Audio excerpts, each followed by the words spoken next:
Call this meeting to order. Please rise and join us in the pledge. Thank you. Allegiance to the flag of the United States of America and to the republic for which it stands, one nation, under God, indivisible, with liberty and justice for all. All right, let the roll call show that all board members are present except for Eric Stramberg, and Jen Super is on her way, so we're expecting her soon. Next up, student showcase, new school play.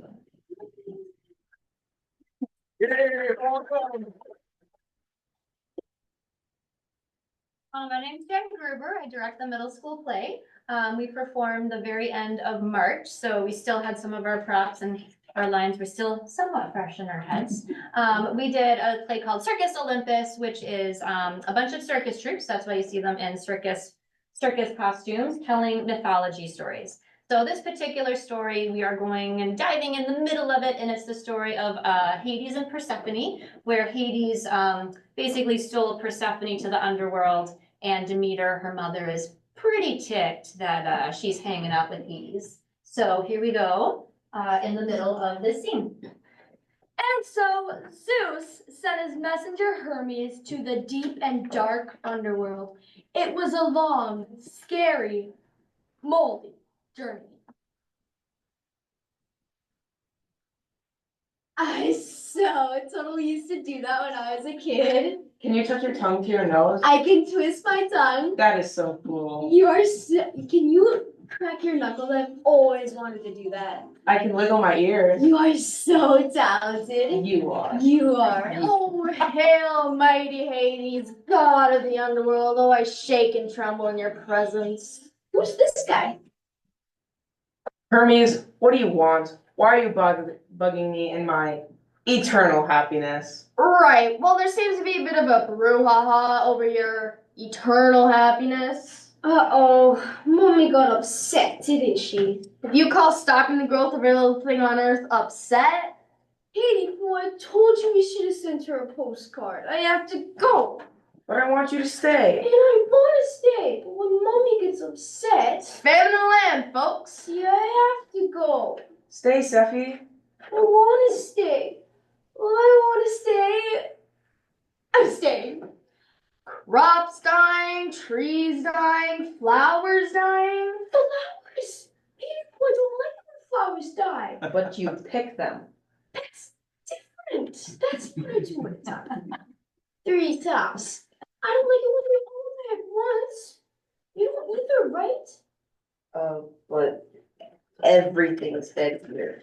I miss the flowers. I haven't seen them in so long. Oh, a flower! It's already dead. Died. Katie Pooh, whatever we do. Oh, whoa. Oh, double whoa. Oh, triple whoa. Wait a minute with the whoa.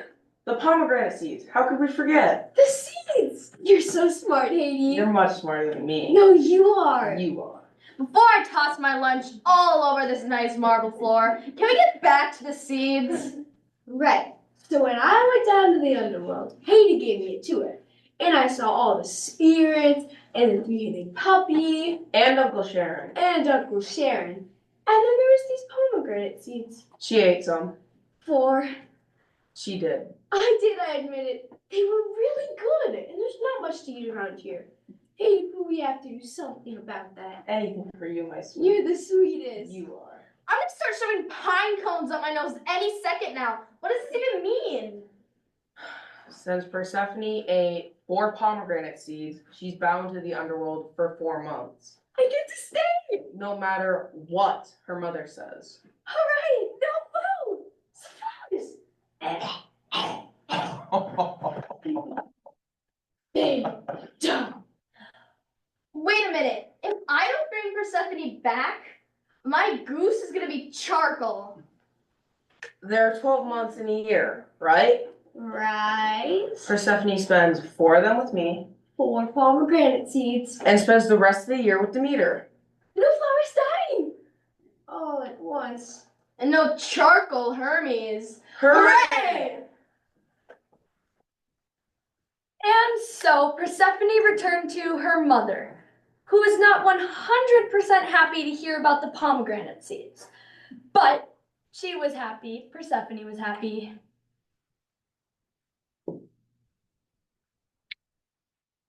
That went very well. So, when Persephone was with her mother, the land flourished and crops were bountiful. But when the time came for Persephone to return to Haiti Poo, I heard that. the land became cold and barren. Plants and flowers were covered in a blanket of snow.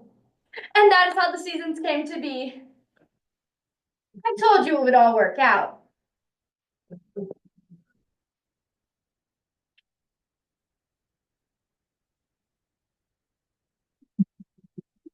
Do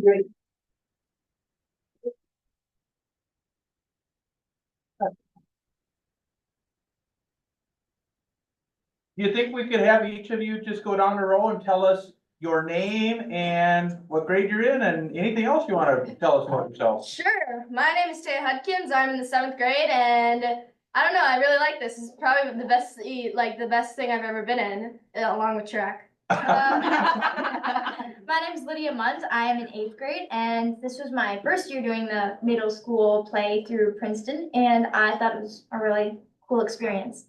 My name's Lily Clemens. I'm in 7th grade. I think it's really cool to just see the community behind the production. Like, not everyone has the biggest role, but we're also positive backstage, and it's so cool to see. My name's Talon Diddle. I'm in 8th grade. This is my 3rd year running in the plays. This is the 2nd time I've got a speaking role, and it's just a fun community to be in. My name is Sophia Holberg, and I'm in 7th grade. And yeah, it's my 2nd time doing the musical, and I really love it. I don't know, it's really fun. My name is Julia Holmes. I'm in 6th grade, and I had a lot of fun in the musical. My name is Kaylee Greenwood. I am in 6th grade, and I think that this is something that most people should join because it's like a positive experience in a way to get to know like what the character is and how you like can act. My name is Jovi Epta, and this is my first play in acting, and I thought it was a really fun experience. My name is Olivia, and I'm in 6th grade, and it's my first time doing the play. Nice. Well, I will tell you that it is easily observable to see your confidence and how much charisma you have just in your speaking to us. And it tells me that the things that you learned from being part of this production has transferred and will transfer into all kinds of other things in life, because we have an opportunity to see students in front of us all the time, and they're all, most of the time, much more nervous than you were, and you just all did an outstanding job. Board members, any specific questions? Looked like you were all having fun. Great job. Thank you so much. Parents, thank you so much. Thank you. Thank you for bringing this. Great work. evening. Fun to see. Thank you. Before you leave, we're gonna have the school board come out and we're gonna take a picture with you and the board. If you'd be able to. Oh, yeah. Yeah, go ahead, if you wanna just slide it, yeah. The board members will stand kind of along the back there, so if you wanna come to the front. Yeah. Yeah, face this way, This way? yeah. Yeah, the board members You will can be slide back, behind so that brown. they're gonna by that stand by the brown. brown. Slide back. Thank you. So if You wanna slide back some back more. to get closer. You can probably even stand up if you want. Yeah, you guys are You can stand up if you want. Most of you are not taller than Mr. So Meeks, stand up. so he won't. work We'll look too much. between you guys. We don't mind being behind. Okay, so let's move Yeah. forward so they can move in here. Here we go. Just so you Here we can go. get the mic in Are we there. good? Are we good? Can you see us Yeah, all? I can see most of you. You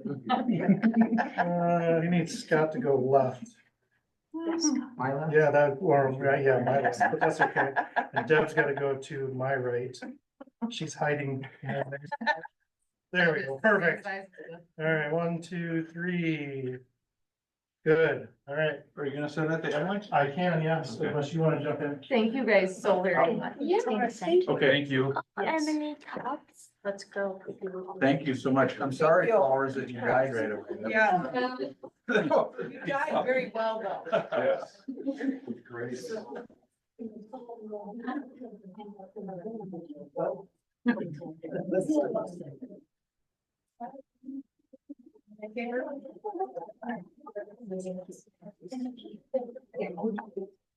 All right, we will move on to citizen comments. I am thinking everybody's leaving, so unless Jana has a comment. Let's see, I didn't grab the sheet. She went out with our. Yes. She's, yeah. No comments? Madam Chair, there is no comments All right. listed on the sheet. We'll move on to board member committee reports, starting with Melissa. We had, a speech technical meet we went to that was really successful. We picked our student, well, interviewed and then chose our student, council representatives. So the senior will start coming with Ellie next month. And then we had the legislative breakfast, which was really awesome. And also there was a Tri-M showcase and they did really, really well, better than last year. I can say that. 'Cause my daughter was in it both years, but yeah, I think that'll do. All right, Eric, thanks. Well, it's good to be back after a couple of months. Yeah, it's good to be back. And I went to finance before this meeting. I missed all of you. Oh, We missed you too, Eric. yes, we did. Don? I had agenda planning, completed phase 3 of MSBA training. Interviewed and selected the student school board rep. That was this time. Scott? I met with Jason, went over a couple of the superintendent applications and also went to the Triumph Showcase. I thought they did fantastic. I love seeing all the instruments that they all chose. Yeah, it was so cool. We have talented kids. All right, I had, an executive board meeting with staff and agenda planning, legislative breakfast. Spent a lot of time going over superintendent applications and, then finance before this. Student council is not here tonight, and so we go to superintendent report. Well, obviously, you know, there's a lot going on, but I'm gonna limit my comments because we have such a full agenda tonight. So unless you have any questions specifically for me, I will, give my time back. All right, does anybody have any questions? I'm good. All right, we'll move on to item 7, approve the agenda. Is there a motion to approve the agenda as presented? So moved. Motion's been made by Melissa, second by Eric Minks. Any comments or questions on the agenda? Hearing none, all in favor say aye. Aye. Opposed? All right, agenda is approved. Item number 8, discuss and act on previous board meeting minutes from April 1st. Is there a motion to approve those minutes as presented? So moved. Motion's been made by Don. Is there a second? Second. Second by Scott. Any comments or questions on the minutes? All right, all in favor say aye. Aye. Opposed? We move on to item 9, consent agenda. Their motion to approve the consent agenda as presented. Motion's been made by Melissa. Is there a second? Second. Second by Eric Minks. Any comments or questions on the consent? Did we want to acknowledge, Julie? Julie Bathke. Bathke. Oh, the retirement, yes. Middle school secretary, phenomenal lady. How many Face- years? Put me on the spot. It's been a long It's been a time. long time. 30 years. I think she over was here, 30. I think she was here when I came here already. Yeah, it was well She used over to work in the 30. district office. She was gonna leave some big shoes to fill, Yes, so. yeah. She had Yes. mentioned. And always smiling, always She's just the best, yeah. super positive when you come in the building and, yeah. She'll be missed. Absolutely. Any other comments on the consent? Hearing none, all in favor, say aye. Aye. Opposed? All right, consent agenda is approved. We go to our first information item, superintendent search update. So we closed our superintendent applications on April 9th. We had 3 school board members and 3 staff members come in and do evaluations of the applications. We had 23 highly qualified candidates. The committee was able to narrow that down to 5 candidates that we'll be bringing in tomorrow night for their first round of interviews. We have 33 staff members and 33 individuals that will be involved with the interview process tomorrow night. Where the plan is to get that then down to finalists that will be coming in for interviews on April 23rd.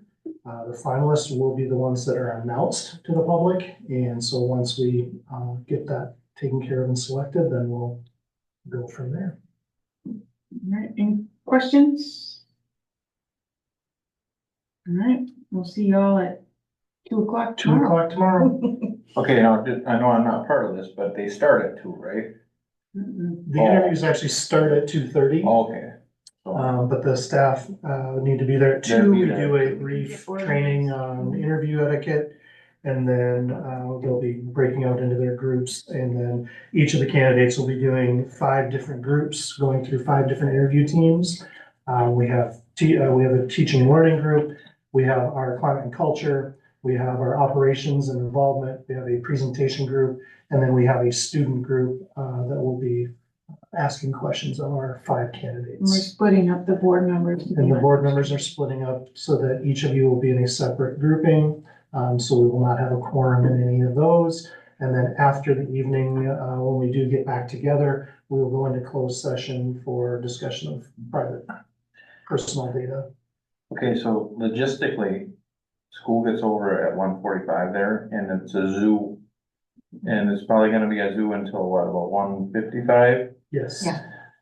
So if you plan to come at 1:45, it's gonna be a zoo. I'd recommend coming at 1:55. Once the drop-off line rolls through. And you can park in the front or in the back. You could probably get in the back as well. Well, you all fob, so there's a receiving door in the back. You can come in. That'd be maybe a little less hectic and easier when the buses are gone. Yeah. And I'll already be there too, so if you need. Yeah, I'll be bringing the students over. They're gonna be greeting the candidates and then taking them to their designated Okay, start spots. all right. And there's 5. 5. Any other questions? All right, our next item, our Rum River Special Ed Co-op. Okay, short commentary on this. I'm sorry to the board that you have to vote on this again. As you know, that there was one district that was having a little bit of difficulty, getting their board to vote to approve this. That stalled some things. That board did come around and vote to join this process for a new, building. But because of the stalling and some of the things changed, they have to have us re-vote.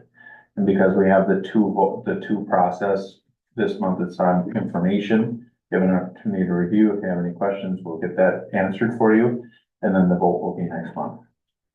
It's the same it's like the same agreement though that we had. It's pretty much the same. I will tell you that the price jumped a little bit. And that was the biggest reason why we did, because of course, when you wait, everything costs more money. Yep. And that, that stall was costly. So. All right, so look for that in May. All right, we're on to board development. Gail Gilman is here from MSBA, and she's gonna walk us through this. Hi, Gail, can you hear us? You did tell her 6:20. Yes, I can hear you. Getting my camera turned on. There you go. How's that? Hi, Can Gail. you hear me okay? Yes. Yes. Can you Okay. hear? Yes, I can. You're good. You look great with I've got the owl moving around and those are really fun to I can see everybody and everything that's going on. Do that one time. I know, but then it hit we had a big loud noise.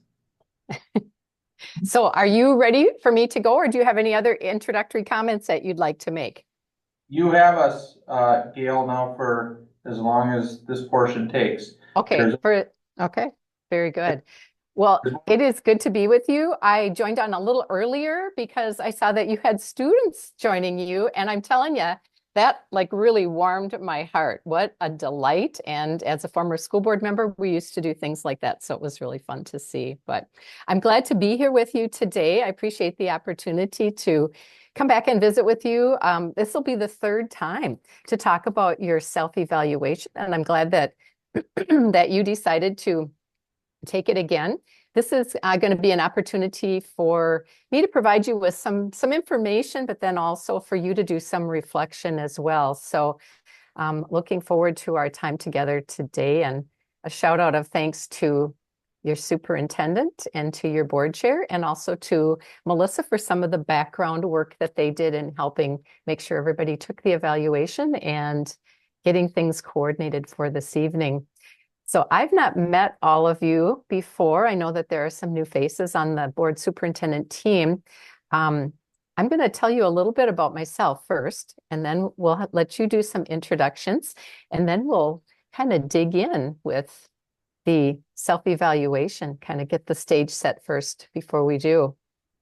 So for those of you that I haven't met, my name is Gail Gilman. I serve as Director of Strategic Planning and Board Leadership with Minnesota School Boards Association.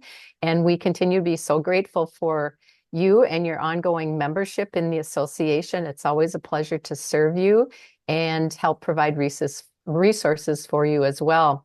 My background is in family and youth education. My undergrad and graduate work was all done at the University of Minnesota. And I was on the faculty at the U of M for the majority of my career.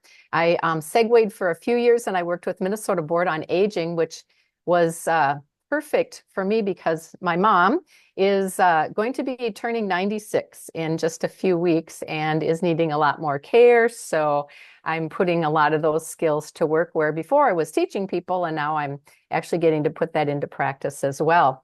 I joined School Boards Association in 2017. And my interest in joining the team is that I'm a former school board member. I served on the New Ulm Board of Education for 2 terms. And during those years, I served as vice chair and also clerk and represented our board on the Riverbend Education Co-op board. So that's a little bit about me.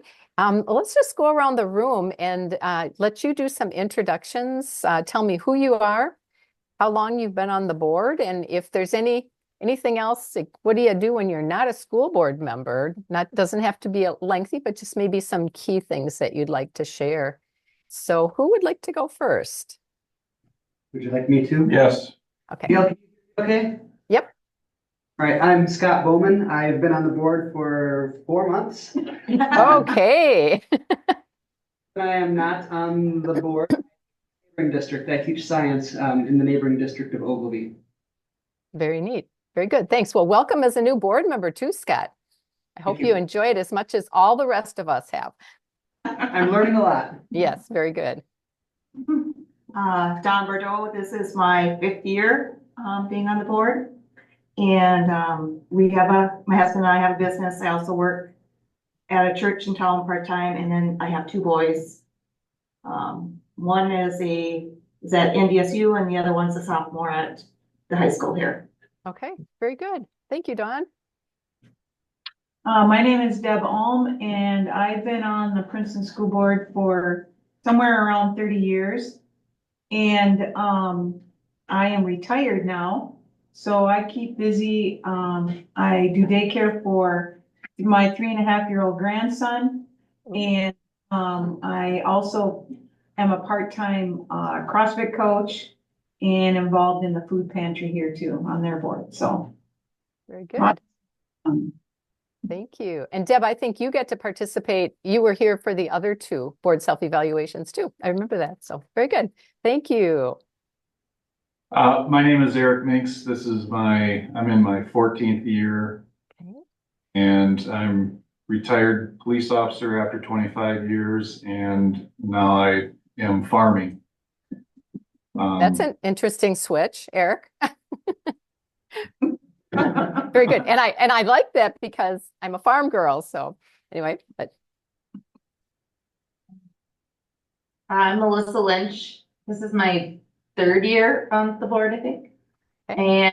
And I have a senior in high school here and a second grader here. And I don't know, I'm like a professional volunteer kind of, I guess. Very good. Every school district needs the professional volunteers for sure. Thank you. I'm Jennifer Super, and I've been on the board 4 months, like Scott. Okay.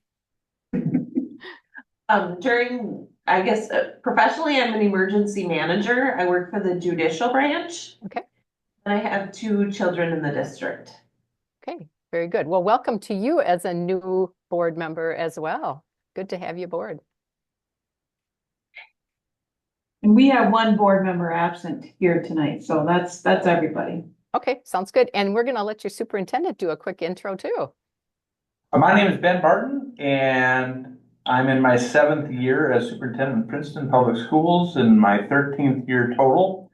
And I'm a grandpa, and that's a big reason why, Gail, I'm not going to be the superintendent in Princeton anymore after June 30th, and the board's in search of a new leader for the district. I've secured a position that will bring me closer to my 2 children and my 2 grandchildren. So it will be very bittersweet leaving. What a great board. I tell everybody that this is a great superintendent position to have because we have a very, very strong school board. Very good. Well, thank you, Ben. What a calling as a grandpa in that transition. And thanks for all that you have done too. I know I've had the opportunity to work with you a fair amount over the years interacting. So appreciate what you've done. And I know you will be missed. Very good. Yeah. I think, Gail, let's acknowledge that we have 2 other of our directors in the room too that are participating. Yes. Unless you don't want to, you can leave. Please, yeah. But we have 2, they'll introduce themselves. Okay. Go ahead, Michelle. Oh, sure, Jason. I'm Michelle Zach. I'm the Director of Business Services, and I have been here for 13 years now. Wow, very good. Nice to meet you. Thank you. And I'm Jason Sunny. I'm the Director of Human Resources here at Princeton Public Schools. This is my 7th year. I had the pleasure of coming on when Ben came in and the pleasure of staying when he leaves. So I have a senior this year, and I've had other students go through the system. We like to do a lot of boating and other things in our spare time. So okay, very good. Great. Well, it's good having you here as well. So appreciate that. So as we are interacting in the however much time, we usually allot 2 to 2.5 hours. It, may take that much time. It might not, but I'm pretty flexible. Want to just make sure that you know that this is very informal. I have some things that I'll share with you to set the stage. And then we'll, once I do that, we'll get into taking a look at the results from your self-assessment and talk through that. And I've actually marked up a few notes of things that I think would be noteworthy to comment on. And you might beat me to the punch in that you might say, here's something we could talk about. So we'll take those as they come. As we're interacting, just remember that, I always like to look at what kind of the agreements are as a group, and remember that the competence is in the group. So you'll get out of it what you put into it. Trust that your fellow board members, and with the fellow board members, that they'll be open and honest and respectful discussion.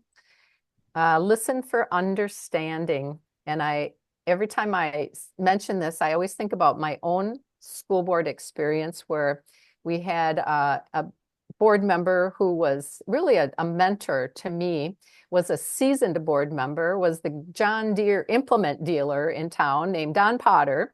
And so many times as a board member or at board meetings, when we got into deep discussion, he'd always say, you know, there's a reason that you have one mouth and two ears. And so we've all heard that before, but I always like to repeat it and just say, you know, be willing to listen for understanding and be curious. Certainly, last but not least, recognize your commitment as board members, as superintendent, as HR director, as business official as well, because your work is important. It is vital to your school district. And even though it might not feel like you're appreciated always, you are appreciated. So I just want to take the time to honor that as well. And then a few documents, a few models that I want to share with you. I think everybody has these in front of them in board book. So I don't think I'm going to need to screen share, but if there is anything that you want me to screen share, I've got them prepped so we can pop them up rather quickly. But the first item that I wanted to talk about, and I think this is especially helpful since you have really a newly formed board with your two newer board members, Jennifer and Scott. And so as you think about the stages of board development, and I'm going to start with the word forming. So forming, storming, norming, performing, and then it says deforming. Sometimes we like to say reforming or transforming. That sounds a little bit more positive than the word deforming. But as you think about board development, forming is when you come together that first time as a new team. So you welcomed both Scott and Jennifer probably at your organizational meeting.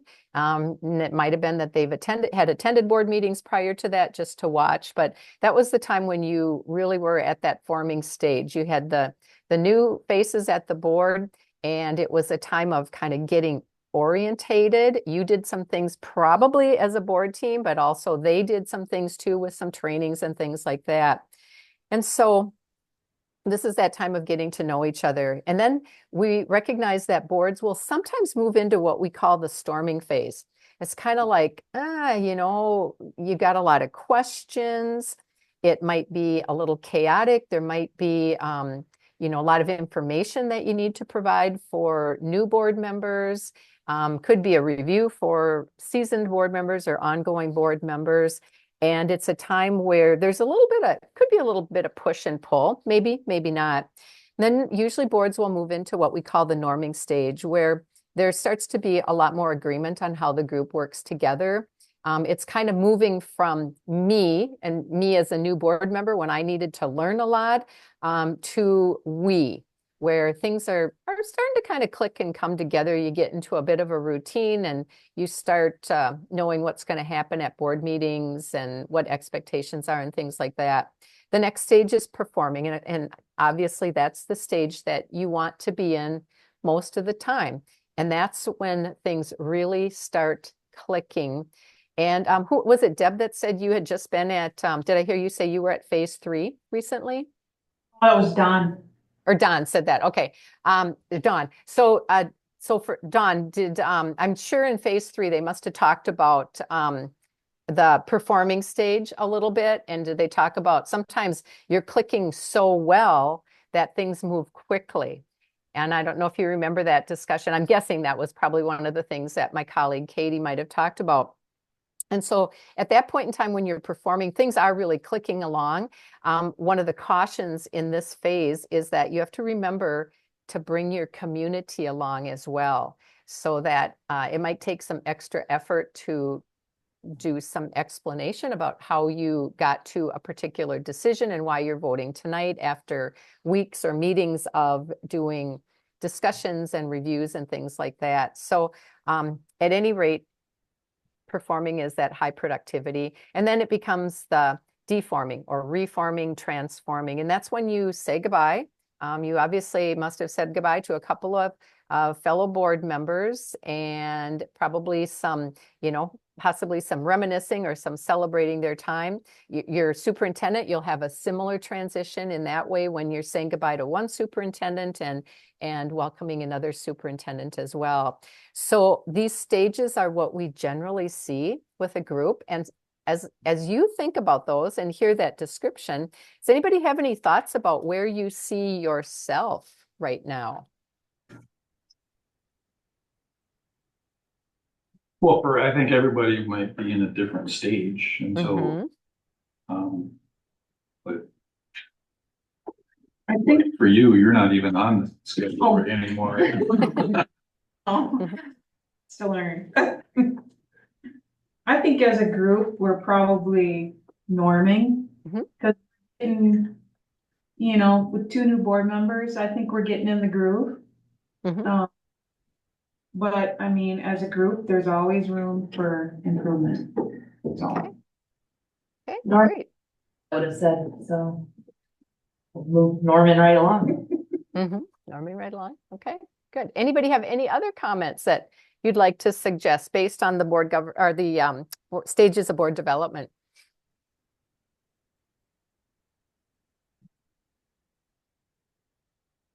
Okay. Keep in mind that sometimes you might feel like you're norming or performing, and then there'll be some topic, some decision that causes you to move backwards. That's really normal. So don't get too frustrated by it. Just know that you will eventually get back into sync as well. And I always say honor those stages. I mean, that's part of your growth as well. That's, I think, the richness in having new voices, new board members at the table. It's the richness in having people like Deb or let's see, who was my thinking, Eric, being on the board for a number of years. So those board members that have been around and are seasoned, so you've got that combination. So don't shy away from those stages, just embrace them is our message with that.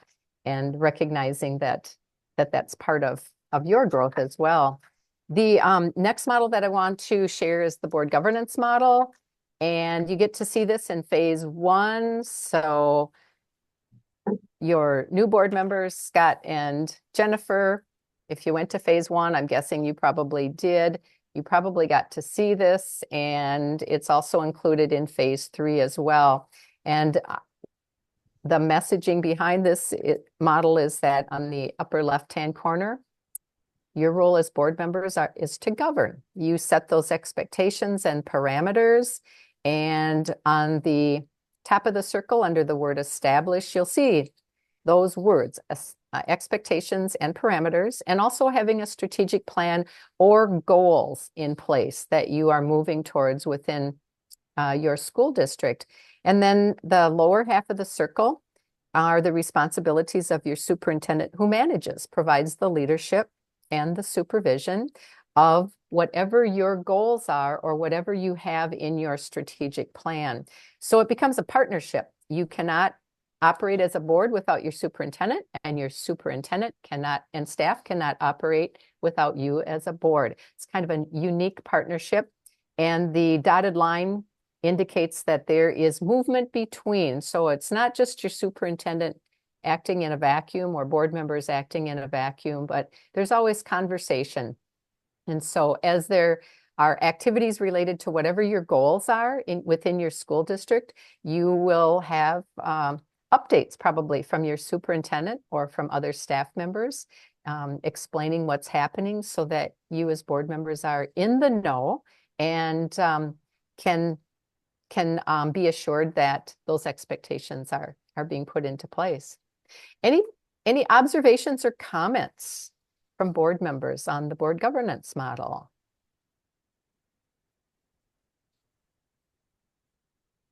Well, I would just say, I feel like the board I mentioned right off the bat, Gail, that this is a really strong board. Yep. That they're strong because they really do understand the model, and they went through lots and lots of training for a few years with Teamworks International as well. And I think this is where our seasoned board members have been able to kind of continue that on, and as we get new board members and they mentor the new board members, Mhm. that's continued to happen. So I mean, the board may want to at some point in time revisit that kind of a training, given the fact that there's so few that actually went through that Teamworks International training. You know, but that's for you to decide for a later date. Mhm. Great. One other comment on the board governance model is don't lose sight of what's at the center of the circle, and that's student achievement for all. That's what we're about as board members, is student success, student achievement. The next model that I included in the packet to just kind of provide a big picture of your work as board members is the school district goal alignment. And what you'll notice here in the red rectangular box talks about district goals. So whatever your goals are, should be tied to the goals of your superintendent. They should be tied to your goals as a board. They should be tied to staff and student goals, and theoretically to your community goals too, that your decisions are based on what the community has provided as input as well. And so that's the beauty of having goals or a strategic plan in place, that you have that alignment, no surprises for anybody, and kind of clear expectations. And at the top of this model, you'll see the same thing, student achievement for all, which is what that work is all about. So any questions about the goal alignment? Okay. Then I'm going to transition to make a few comments about the standards for board leadership. And again, these are included in phase 1. So your newly elected board members have probably seen these, had first blush at them. And then they definitely are included in phase 3. And you'll note that there are 5 standards. The first one is conduct and ethics. Second is vision. Third is structure. Fourth is accountability. Fifth is advocacy and communication. And with conduct and ethics, that's how you as a board superintendent team work together, make decisions together, trust one another, respect one another, communicate with one another. So it's really about your interactions as a team, and that really sets the basis, the tone for the work that you're doing. And I think when Ben talked earlier about some of the other training that you've been able to be a part of, including these workshops as well with the board self-evaluation, it really gives you those opportunities to hone in on that sense of teamwork. And when you're operating at high capacity, high peak, that really trickles in a very positive way within your school district. And if you've ever had bumpy times, or you've observed other school districts where there have been things that have been kind of bumpy, that becomes almost a deterrent with your staff, with your community, and with your students. So that's conduct and ethics. Standard number 2 is vision. That's having that roadmap, that direction for your school district, and looking at the big picture that we as board members are responsible for. Standard number 3 is structure, and that is the physical and the organizational structures. Physical structures are just that. It's the buildings, grounds. Organizational structures are having staff in place, having the technology in place, and also having curriculum in place. Standard 4 is accountability, monitoring all the conditions within your school district, from performance, starting with the superintendent through all the staff, and data as far as student progress. So all the conditions. And then standard 5 is advocacy and communication. And that's how you tell your story of the great things that are happening in the Princeton School District. And the reason that I wanted to highlight these is you'll note that each standard has varying numbers of benchmarks, A through E, A through D, A through F, A through H, and A through E. So the benchmarks for each standard were the questions on the board self-evaluation. So that's how we bring this all together in, we share those standards, and then this is an assessment of how you're working together based on those standards and based on those benchmarks. With board self-evaluation, just remember that there was no right or wrong answer. This isn't pass or fail. There's no grade, no letter grade that's assigned. It's really a snapshot in time of when each of you took this. And when you took it, it was about you and your assessment. Now, when we come together for the discussion this evening, it's about the group more so than the individuals, and you'll see that unfold. It is longitudinal, and you have taken it 3 times. So the fun piece with that is you'll get to see the comparison of 2019 and 2021 in the results that you're going to take a look at. And so then as you take a look at your board self-evaluation on page 1, 2, 3, 4, there is a 1-page horizontal bar graph that is what I call like the executive report. And whenever I work with a school district, and I always take a look at this first because it gives me a really good picture of where things are at, and I can tell kind of at first blush what I might expect or what might be some of the challenges or some of the opportunities. Keep in mind, this evaluation is as much about congratulating yourself for a job well done as it is at identifying a few opportunities that you might want to work on in the future. And with your responses, when you were taking this, your options for each of the benchmarks were always, most of the time, some of the time, never or don't know. With always and most of the time, that's really where you want to be. And with some of the time, the challenge or the question is, how can you move that from some of the time to most of the time? With the never or the responses in red, we'll talk about those. Is it never, or is it the fact that the question was confusing and so you're thinking never?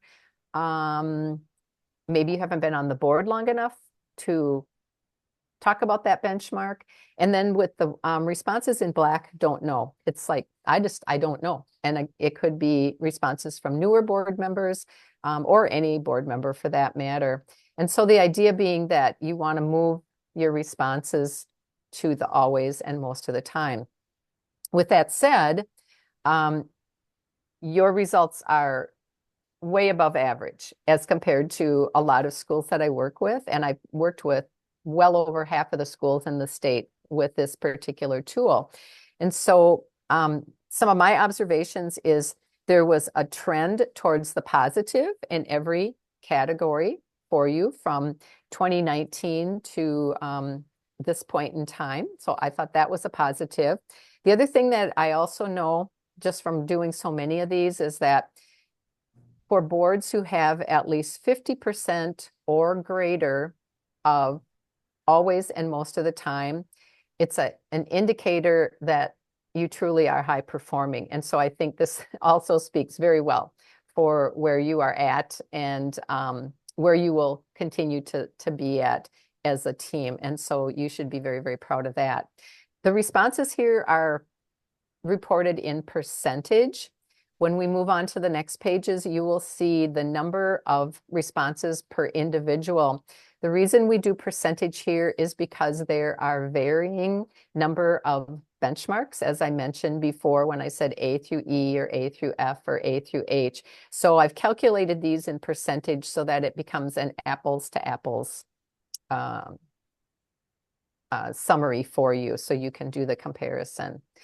So with that bit of background, does anybody have any questions, comments, any observations about the aggregate data, the overview report?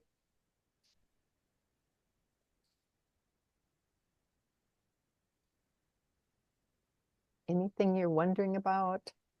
I'm glad to see we're a functioning board and on the paper too. That's nice. Yes, yes, absolutely. I think one data point that would be interesting to know is Scott and I maybe especially, we took it hardly 2 months board. So if in 2021 and 2019 they took it at a point that the board members were not quite so brand new. I would say that that probably influenced some of my I don't know answers. Mm-hmm. Yeah, So that's a good observation. that was my first year, and so, no, it was about the same time frame. Mhm. It was within the first few months that I took this, and that was my first year At on it. that time, were you the only new board member? Yep, Weren't you? Yeah. yep. Yeah, so we had one. Mhm. 2019, I don't know. 19, we would have had just Jim, Okay. because you two came back on.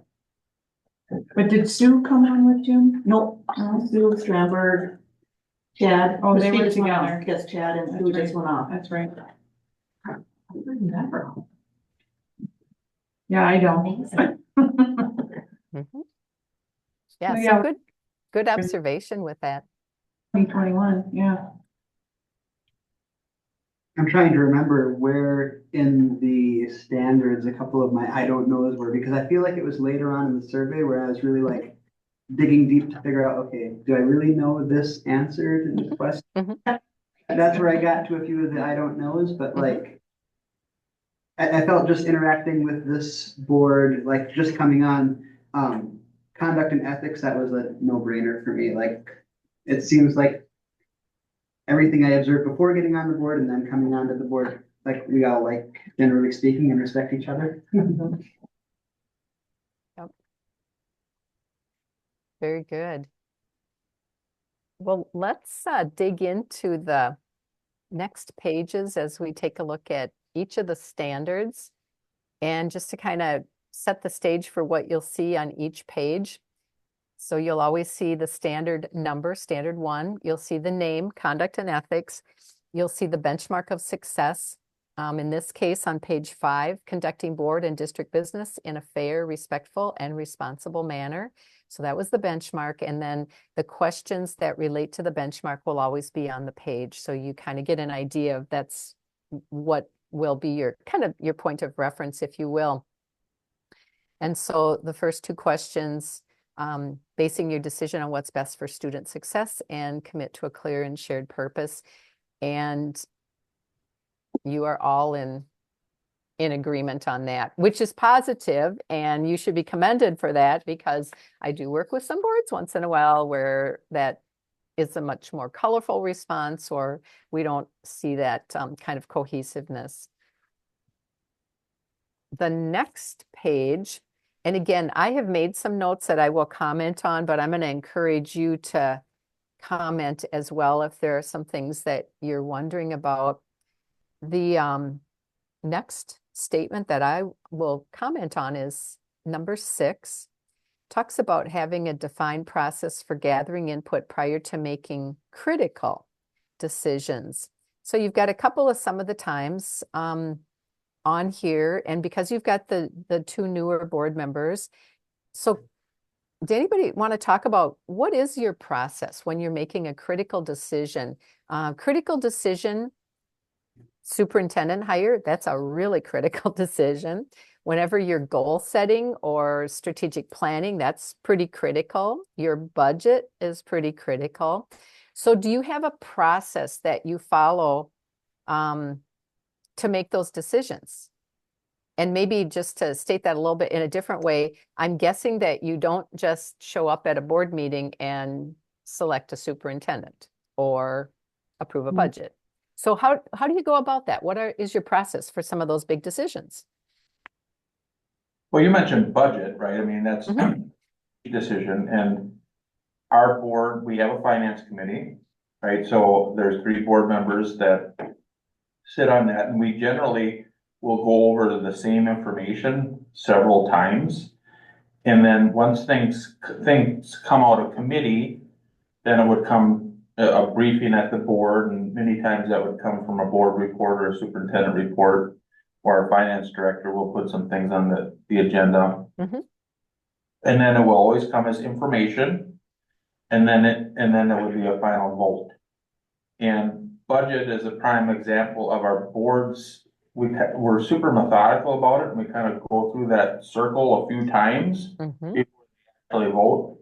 to a point where they're probably sick of seeing the same stuff Mhm. because they see it so much.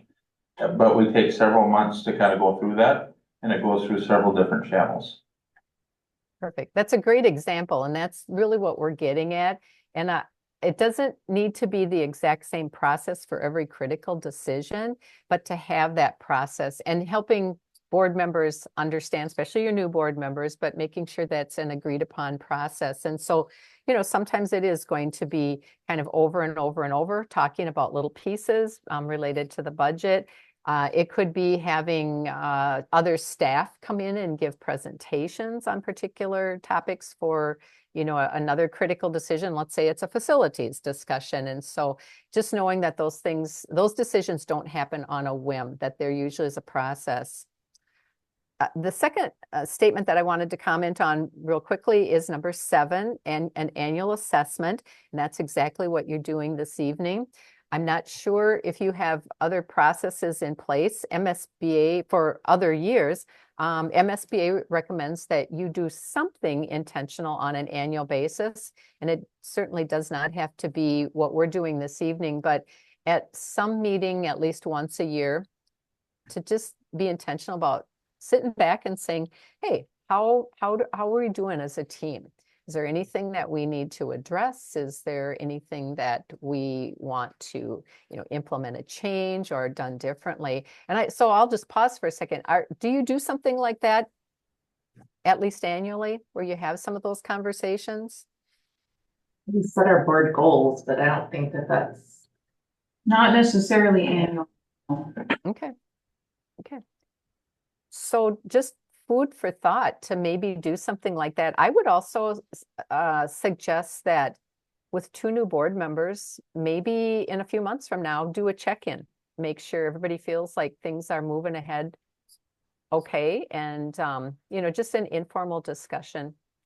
In the phase 3 booklet, there are a few other assessments that you can use too. So you could pull out one of them and use that as a talking point at one of your meetings as well. I think there were 3 different options in there. I'm trying to go from memory. There was the critique, and there was the roles and responsibilities. I think there was a third one. So those would be other tools that you could use too.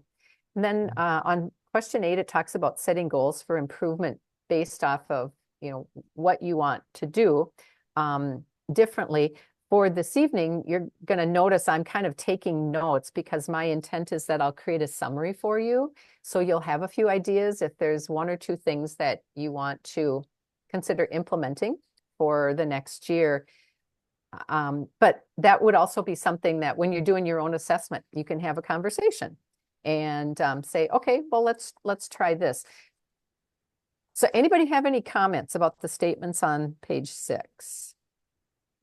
Well, with number 7. You look at 21 to 25. That was also COVID. Yes. Yep.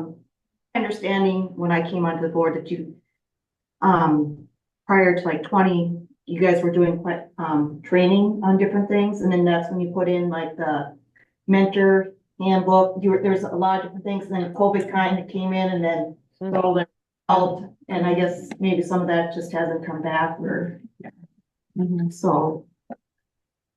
Is there a certain time of the year that we set our goals? No. We did it after, we typically would do it after we did the board's goals. Typically after we did the assessment, or this is self-evaluations. Well, we've done board goals every year I've been here. Those were created from 21, and we've Been recycling. revisited them a couple times since then. Recycling was not the word. Yes. That's a good question. So you may want to identify a time that you bring that back to the table and talk about those goals again, just revisit them. It might be that they're goals you're still working on. They might be tweaked, or you might say, a couple of them we're going to continue working on, and now we want to add a new one. There's no right or wrong as far as the time of the year that you do it either. I know that Summers for us were slower, and when I was on the board, and I'm guessing they might be for you too, and sometimes that's when we had some of those discussions, but any time of the year is appropriate. Some boards actually do include that with their organizational meeting as well. So you've got options on that. Revisit them, or else, when we've done Ben's evaluation. Sometimes, yeah, we've done it that time. Yep. Okay. Perfect. On page 7, let's see. First of all, I was doing the applause meter here for you on your responses to 9 and 10. That is so important to honor and respect the roles of your superintendent and be comfortable in delegating authority. And so I am hopeful that that will continue because you have a really good track record with that, as you can see. On statement 11, written protocols, and you mentioned your goals before, and let's see, I think, did you say something, you talked about a process for mentoring new board members. With written protocols, these are the things that just kind of happen granularly within boards where it's like, that's how we've always done it. And so MSBA recommends having a board handbook. Now, do you have a handbook? You might have one that's been created. Is that something you've worked on in the past? No, we don't have them. Okay. In this past, so I've talked about this a lot, and our staff never quite had the time to get a template, a model put together. So last summer was the magic time when we finally had the right staff in the right place at the right time, and we launched that template for the handbook during summer seminar last year. When I do my summary, I will include the template for you. And if that's something that you might decide to take on as a project, that would be great. Your handbook then would include things, it would be a complement to your code of ethics, and it would be something that might address how committees are assigned, how you respond to questions, texts, emails, phone calls from community members, who speaks to the press, who speaks to legal counsel, how do you address one another at board meetings? A lot of boards prefer to be a little bit more formal because when you need it, you need it.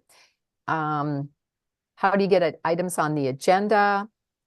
So those would be some of the things. Mentoring new board members would be another one. And so in that handbook, that template has really a fill in the blank. So it's kind of a one-stop shop for you. If it's a tool that you think would be helpful, I would encourage you to use it. Some schools will work on a section at a time and then kind of go back to it. And usually when it's all completed, we recommend that it's something you talk about as an agreement at your organizational meeting in January. And if there's anything that, board members feel like they want to tweak, that would be the time to do it. The advantage is that you have everything in one place. The advantage is that you don't have to rely on your memory. The advantage is that when seasoned board members or superintendents are no longer on your team, you haven't lost that institutional knowledge that they provide. It's a good tool for onboarding new board members. And lastly, if you ever get in a position where board members get off track or a bit rogue, you've got a tool that you can go back to kind of reference and pull things back together again. So, so that is what the handbook is. And again, I'll send you some information on that. And as far as who does it, that would be another thing too. Some schools appoint a committee. Some schools have board members who volunteer to do it. Some schools have had staff members. I've had several schools where it was an admin assistant to the superintendent. And if Melissa's still listening in tonight, I don't want her to panic that I'm not suggesting that, but those are your options. So there's no right or wrong on it as far as who actually does it. And I think the bottom line is that once it is in place, you talk about it as a board superintendent team and then agree that that's going to be your handbook for the year. That, and I think that would be a good place too for all of our superintendents, since we're doing it. Mm-hmm. With all that stuff in the handbook as well. search process. Yep, Well, that a board can change though. yeah, but this is just like the handbook, you can change that too. Yeah. Just document it somewhere that Yeah. all board They've members. got it documented. documented, so HR. it's not really, leave that for HR in my opinion. Mhm. Whoops. He's smiling. He didn't shake his head no. So, anyway. The Yeah. philosophy of searching for a superintendent. Yes, because that's one of We our wouldn't main want to put the procedures. process in because, Right. This is one of the main functions of the board is the superintendent. right, to hire them. But we would, I don't know that we'd want to put the process in. Well, however we, Yeah, but it's a good place to, Yes. Address the values Yep. and the community engagement Yep. and Yep. Yeah, it'll have the prompts in there, and again, you decide what works best for you, some or all, or there might be some things missing that you think about, oh no, this is unique to our school and to our school board, so you'll add it in. So once you have a chance to take a look at it, it will probably be easier for you to discuss it and then determine what your next steps might be. Page 8. We're still in conduct and ethics, and statement 12 talks about govern using policies that align with research-based best practices. And just as a comment on this one, just know that because you are receiving MSBA's model policies, that is already happening for you. We actually go through a pretty intensive process of creating the policies that come to you. And so during this legislative session, we are monitoring what's happening with, the READ Act or election years or whatever.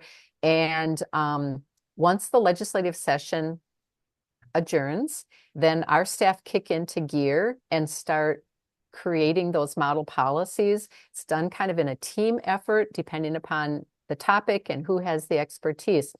Our General Counsel, Terry Morrow, is the one who takes the lead with that and works with our governmental relations team, Denise Dietrich and Kim Lewis. And once the model policies are created by us, we send them off to our legal counsel for one more review before they come to you. And then when you receive those model policies, you will know if those are policies that can be adapted based on your school, or if they need to be adopted as is, and then you can respond accordingly. So wanted to make sure that I shared that so everyone is understanding about the policies. On statement 14, talks about collaborating across the region, and MSBA provides you with a number of resources to make that happen, such as Leadership Conference, our summer seminar, phases 1, 2, 3, and 4, Coffee and Conversations, the first and third Tuesdays of the month, Board Chair Chat on the first Wednesday of the month, the third Thursday webinar, which this week, Thursday, will be on superintendent evaluation. Barb Dorn will be doing that, and that'll be at 1 o'clock. It'll also be recorded and on our website. We also provide officers workshop and negotiation seminars. And at all of those, there's always opportunities to interact. And so that is kind of a good base for you to begin as far as having conversations and finding out what's happening in other districts. And then certainly you are probably taking advantage of other associations. At Princeton, are you a member of AMSD or MREA? Either one of those? Good job, guys. One at a time. Like a choir. MREA. MREA, okay. So you've also got the resources with them as well, some opportunities. Yeah. When on the New Ulm board, we were a member of MREA as well. Okay. Any other comments about the collaboration piece? Okay. As we move on to the next page, we're still under conduct and ethics. I did not have any comments. As you look at your responses, they're all like so positive and so favorable that you just really need to, again, pat yourselves on the back. Number 15 is exactly what you did this evening with your students as they presented early on. So having those opportunities, I think is so crucial for us as board members. It's important that we get to have those opportunities, but for the students and others who come to your meetings, that is just a great way for them to connect with you as board members. And congrats on treating everybody with respect as well. I have worked with boards where there's a lot of red in there, and that's a very sad thing to see.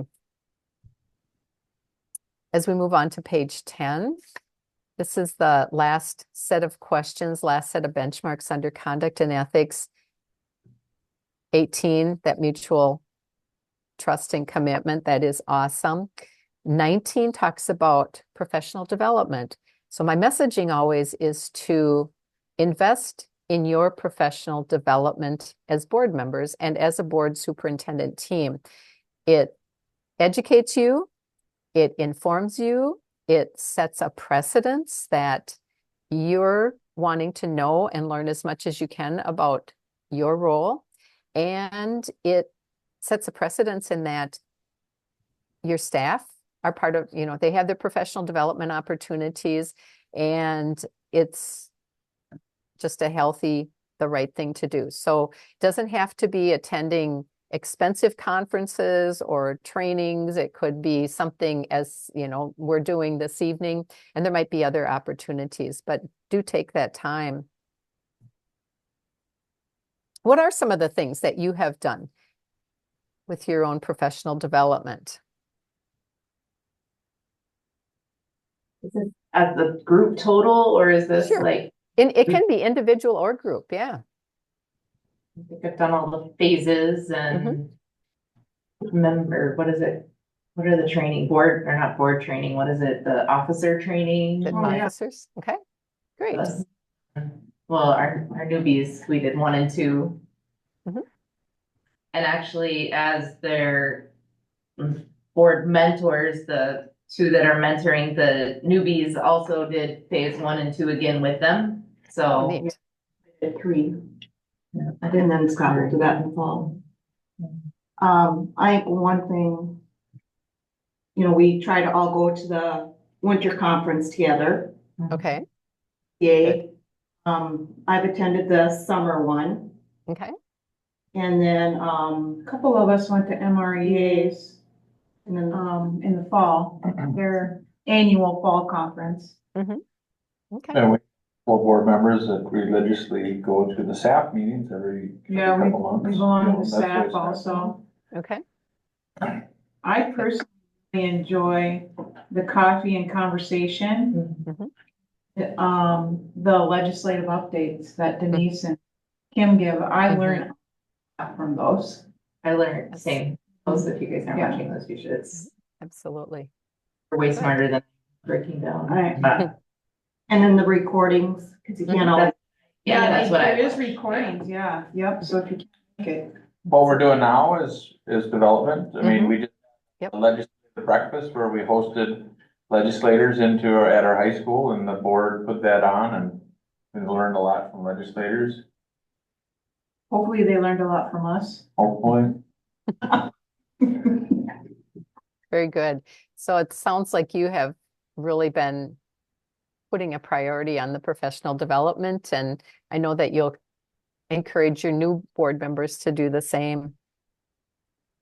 With statement 21 talks about orientating your new board members, forming that new team. So there were a couple of comments about this already, but just tell me, what is that process that you use for mentoring new board members, bringing them on board?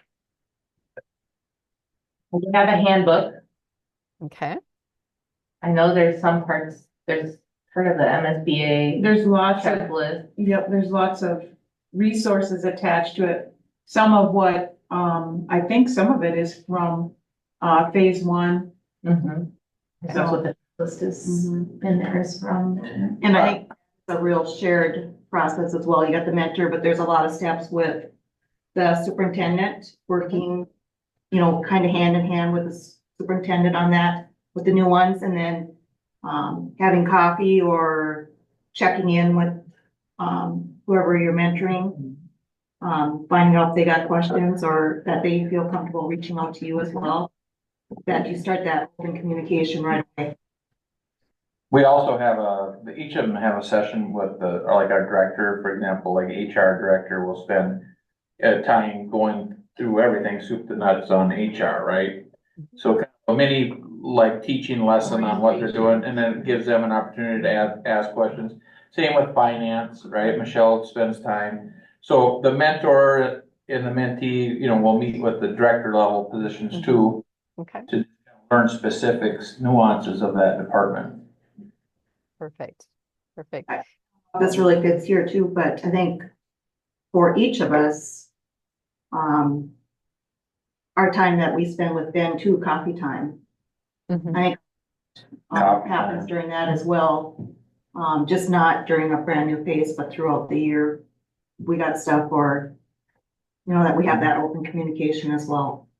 Okay. I think you've got a great model in place for that. And it was fun to hear that you have a handbook for your new board members too. And you can utilize some of those tools out of phase 1 and phase 2.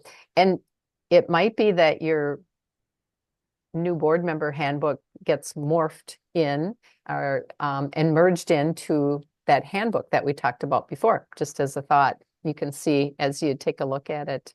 So very good. And good to hear that you have mentors as well for your new board members. So those are all the items, all the benchmarks on conduct and ethics. Is there anything that any of you are thinking, this would be a good time to talk about, whatever it might be related to how you interact? Anything that you're wondering about or want to talk about? The only other thing that I guess we haven't really mentioned, but I think it was a goal of the board as well, as we put together a student rep handbook. Oh, wow. Okay. Yeah. That we're really. Yeah, we really had that come along in the last year or so. So this year. So when they come on. Yeah, so we have a student and they're part of our student council and they come in and report to us, and the reps, both of whom are gone now, actually, they started the process last year, and Dawn and I have been working on it this year, kind of developing more of the application and working with council advisor and stuff, so. Okay, wow, that's wonderful. I've not heard of too many schools that talk about having that. So the MSBA started to have a few more resources for the student reps as well. There was an activity workshop in, I think, Shakopee area last fall. There's going to be another one in Fergus Falls, maybe in the month of May coming up. So we're trying to be a little bit more intentional. The handbook idea for your student reps is really a good one. And the other thing that we are working on is learning management system, developing a tool that would be for your student board members as well, that they could sit and watch. But they can also attend phase 1. I'm not sure if you knew that or not, but if you haven't and you think that would be valuable at some point, you could sure have them register. So the last 2 years, we have attended the MSB student rep in Shakopee. So we've done that the last. Perfect. Okay, great. Yeah, and I have not been, but I have heard a lot of really good things about it. If you've been back, you must like it and feel like it's a good experience, I'm guessing. I think where it's very beneficial is the students get to network with their peers. Here, I was very pleased that the adults left and we were separate, and then the student reps stayed in one room and got training. Process, and I think that was very beneficial because they were working on one-on-ones versus having an adult. They're kind of guiding them. They got to create the whole thing, so I was really pleased with that. Good, perfect. Well, let's move on to the next standard, vision. So I'm on page 11, and I really did not have any comments on the items that I see here. You're doing something right because you're all pretty much in agreement on your vision. I shouldn't say pretty much, you are in agreement. So probably enough said about that, unless you as board members have a comment that you'd like to make with those first statements. It's having that, basically those, it's having, with those three statements, it's having that commitment to student success. On page 12, under vision, a vision that's shared by your stakeholders. And you've got one don't know on there. How do you involve stakeholders in your district's vision? What are the thoughts from some of from the seasoned board members of how you've done that? Now we have to remember something? Have you had some activities where you've actually brought stakeholders in and you've had some like listening sessions or discussions to get feedback, or? I think when I answered that, I was thinking about referendums and involving the Perfect. in our Okay. community of stakeholders, because that's the catchphrase. That's right. Okay. So that's what I was thinking about when I answered that question. Yeah, I think I was thinking about our community. We're doing a community task force right now. Have been in September, right? Last March. Last March? Oh, good grief. Because we're talking through building bond referendum or operating levy. So, I mean, we've reached out to many, many, many, many people. In so many. In so many ways. Okay. Very good. Good. I knew you were doing something because of your responses, so that's great. The next statement just talks about how you communicate that rationale for the decisions. If it's decision based on building and bond referendum, is there a way that you do communicate that? You've got some of the times there. Well, I think we're trying to work on it. You know, like all for the community task force, that's all on our website, all the meeting notes. Great. That's all there. I would say that we've been doing the mailers. And then if there's, something specific, when Ben does his article for the newspaper, we have him. Okay. Or even Tiger Times is every Friday. Okay. So we communicate a lot of different ways, I think. Perfect. Very good. It sounds like it too. And I think I remember that from visiting with your board the last couple of times as well. Okay. On page 13, these three statements all tie to having a strategic plan or having goals in place. And it would appear that that is working for you as well with the responses, that you have some type of goals and that your decisions are based off of those goals or off the strategic plan, and that you have some type of monitoring in place as well. And so I'll pause for just a second. Is there any comments that the group has regarding these three statements with goals or with strategic plan? Or anything you think your newer board members might want to know?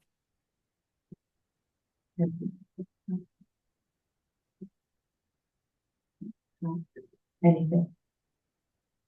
Well, of staff, that piece, I think of the fall kickoff when we go, board members are welcome to attend, the welcome back for the teachers and all staff. And I think that we always talk about the strategic plan, and I think it's good that there are some board members present during that. You know, and then we also attend like the year end one, and then we also, that doesn't really talk about strategic plan, but. No, that's like, yay, the year's over. That's right.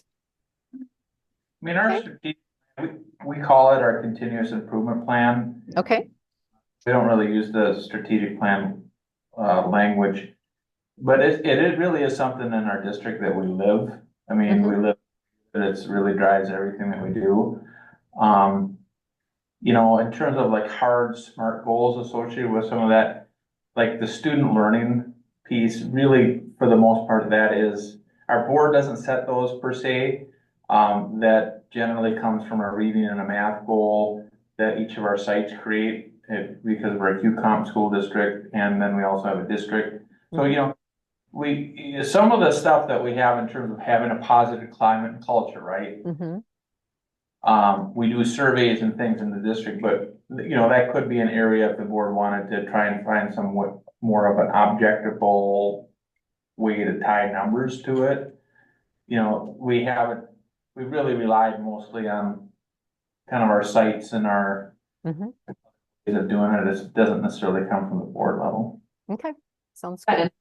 We'll say it's presented, like we have our principals come and present to us on all the, like all the different goals and what they are and what they're working to and how they're working to it. So I do personally feel like, and I know that if I had a question on any of that, I mean, they're here, we can ask them or we can email, whatever. So I feel like we are pretty informed of that, even though we're not necessarily Actually creating setting it. And also, you know, about setting a goal for that, you know, the specific strategic goal for a building, you know, where. No, what do I, but does that make sense? Well, I think what you're saying is the board trusts our people and they empower our people to help create some of those goals. Mm-hmm. Yep, I think that sounds perfect. Yeah, go ahead. I think I cut somebody off.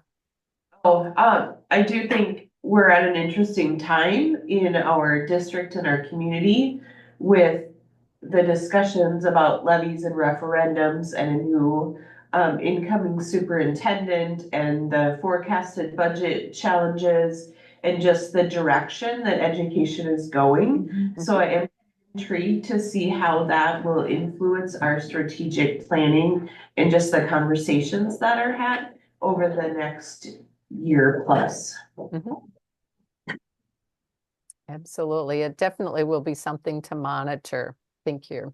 You're spot on with that comment. So thank you. Well, I'll move us along to page 14. This is still under vision. Talks about student achievement or student success or academic excellence, whatever the term is that you use in your school. And again, based on your responses, you are all cohesive in knowing or identifying that that is a priority. We've got one don't know response on there, and it might be because there hasn't been that opportunity to review student achievement. I might have been from one of your newer board members, but it certainly tells me that that is at the forefront of your discussions with the reports that you're getting, with the resources that are brought to the board. So that is the vision section. Anybody have any comments or questions? I would just say that we are all, I mean, I feel like we are all pretty aligned on our vision and putting the students, and regardless of what is going on and what the subject is, I feel like we all stay pretty true to that, so. Good. And it's apparent in your responses too. Thanks for saying that though, Melissa, I appreciate that. Great. Well, let's move on to structure. And again, this is the area where we talk about the physical and the organizational structures. So you'll see kind of a hodgepodge of statements here. The first couple of statements talk about safety and security. And with both of these, the responsibility is your superintendent's. As board members, you just want to ensure that it's happening. And usually that will happen with an update at a board meeting or discussion, or, you know, if there's some things that you need to do a deeper dive, those are the items that your superintendent will bring to you for discussion at maybe a work session and ultimately making the decision. I don't have any other comments on these unless board members have anything you want to add or questions? Yeah, you know, I'll own that. I mean, we meet every month with our crisis team and we have a lot of people involved. We call it our crisis prevention, mitigation, response. I don't think I've really briefed the board on that in the last little bit of time. I mean, we've been doing it, but we haven't. Occasionally, yeah. That's good to know. And that might be helpful, especially with 2 new board members too, just an update. And I'm going to guess you had more reports on that during the pandemic, Ben. Would that be safe to say when a lot of things, health and safety? Little moment of. Yeah. I hate, hate to even say it, but that's what comes to my mind usually with that, at least right now, but in addition to some other things. Okay. I'll move us along to page 16. And with structure, this part of the assessment, you're talking about your staff, teachers, administrators, and providing for their professional development. And so with 34, it talks about ensure hiring and retention of highly qualified staff. 35 talks about evaluating staff based on student success.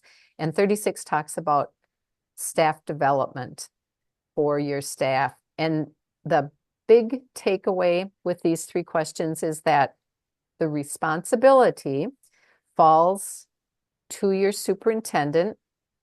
As board members, you want to ensure that these things are happening. It's either through policies or procedures that are in place or updates that you receive as board members. And as an example with that, at some point, you might end up receiving a report from your superintendent on what retention practices are used. It might be your HR person that provides that report. So there, or the hiring practices or the update on number of applicants. So kind of the big picture, just so that you can ensure those things are happening. Staff evaluations.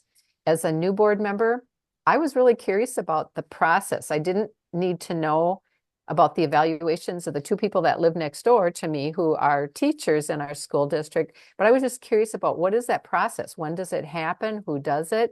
And you've got some don't knows here, so that might be a sign that at some point down the road, maybe just a update on what that process looks like in your school. And again, it's not to bring any individuals' evaluations to the board. That would, that's part of data privacy that you would not bring, but just the big picture.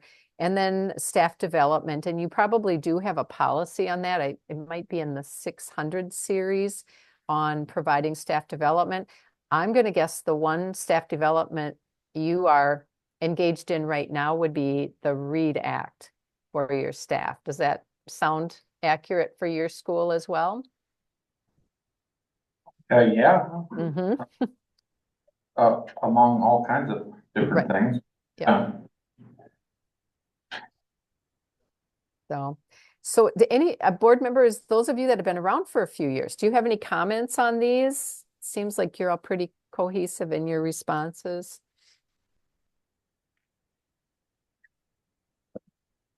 No. Okay. And I would just suggest at some point in time, maybe review what's happening in your school district so that your new board members have a good understanding of what's happening and how you handle those. There's an example of like our 2 new board members through the mentoring process. If you haven't had a chance to sit down with like Jessica yet, that would be an expectation I would have of Jessica, that she would kind of share with you the different roles and responsibilities she has, one of which is staff development, and kind of share with you what we've done over the last couple of years, what our plans are for next year, and those kinds of things. I probably filled this out before I met with her, so shame on me, but. Well, that happens. I think that's a really great suggestion as well, so that your 2 new board members have a good understanding of that. Okay. On page 17, we're still talking about structure, and this time the benchmarks are related to curriculum, technology, and high quality facilities. So what we call the learning essentials. And let's see, probably the one statement that I made some notes on is on statement 40. Also 39 too, with your budget supporting staff development. and I used the READ Act as an example before. So as board members, you might be seeing some items in the budget that relate to training for READ Act or other professional development. So just know that that will happen. On Statement 40, it talks about process including to include community and parent involvement in selecting curriculum. This is actually tied into what we used to call the world's best workforce. Now it is called Striving for Comprehensive Achievement and Civic Readiness. It's the same act. It just has a new name thanks to the legislature in 2023, I believe. Or no, 2024 actually, I think is when they changed the name. And so part of that encourages some kind of an advisory committee. So is that something that you have set up in your school, or how does that happen? I mean, that's probably an area that we have a great need for improvement, if that's an expectation. I mean, the district oversight as it relates to curriculum and instruction would come from our student learning leadership team that would be at a district level that's made up of admin and then reps from teachers from each department. And then we have a K5 or K6 and a 712. It's somewhat departmentalized, and that group provides direction and oversight to map curriculum and the process that we would go through when we were going to select new materials to support that curriculum. I think that there's always a big misconception of what curriculum really is. We don't really feel that your textbook or materials are your curriculum. Those are just simply resources that support and they're tools to implement your curriculum.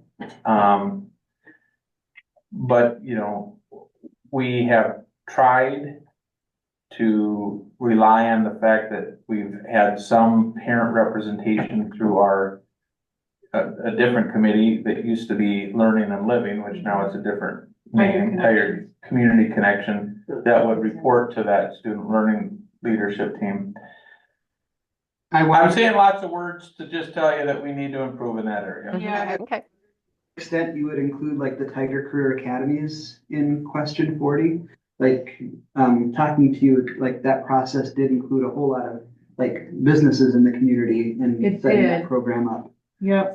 Not quite curriculum, but it's a whole program. Yeah, I think I'm one of those red numbers there, because what I'm comparing it to is, what the district used to do, what the district used to have to do, through, we had a PER committee, planning, evaluation, review, I think is what it was.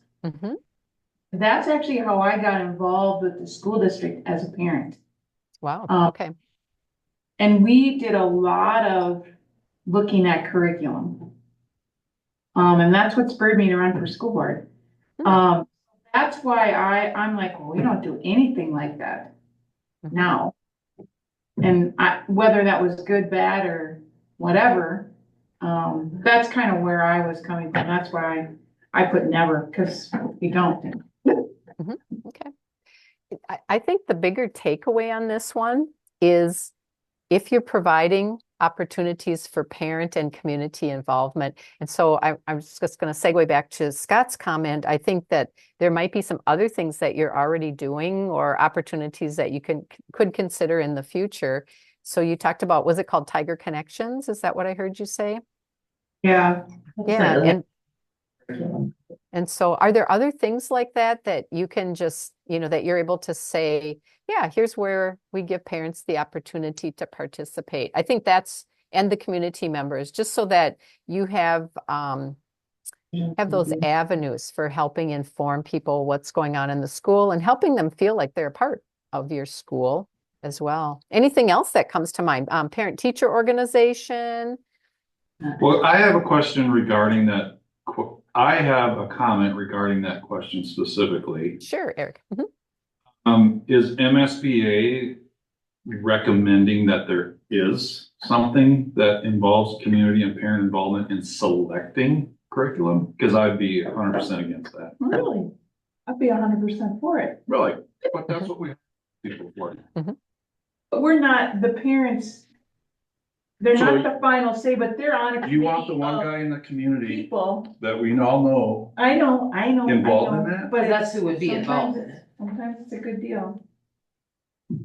I would I get what you're saying. heavily hesitate Yeah. to have something in play like that when we pay very good money for Yes. this side to make those decisions. My fully formed opinion is that, like, through Tiger Career Academies and the other things, it's important to know the community goals, but the actual selection, I mean, That lies with the educators, yes. Yeah, I Because the don't question think- says selecting curriculum, so Yeah. that's where I kind of got tripped up, because Well, Scott, you're a science teacher, would you, and you're teaching AP, you know, whatever, way smarter than me, you'd feel comfortable having Bob down the street telling you what so like, curriculum to just select? like the standards, give goals and like general benchmarks towards curriculum gets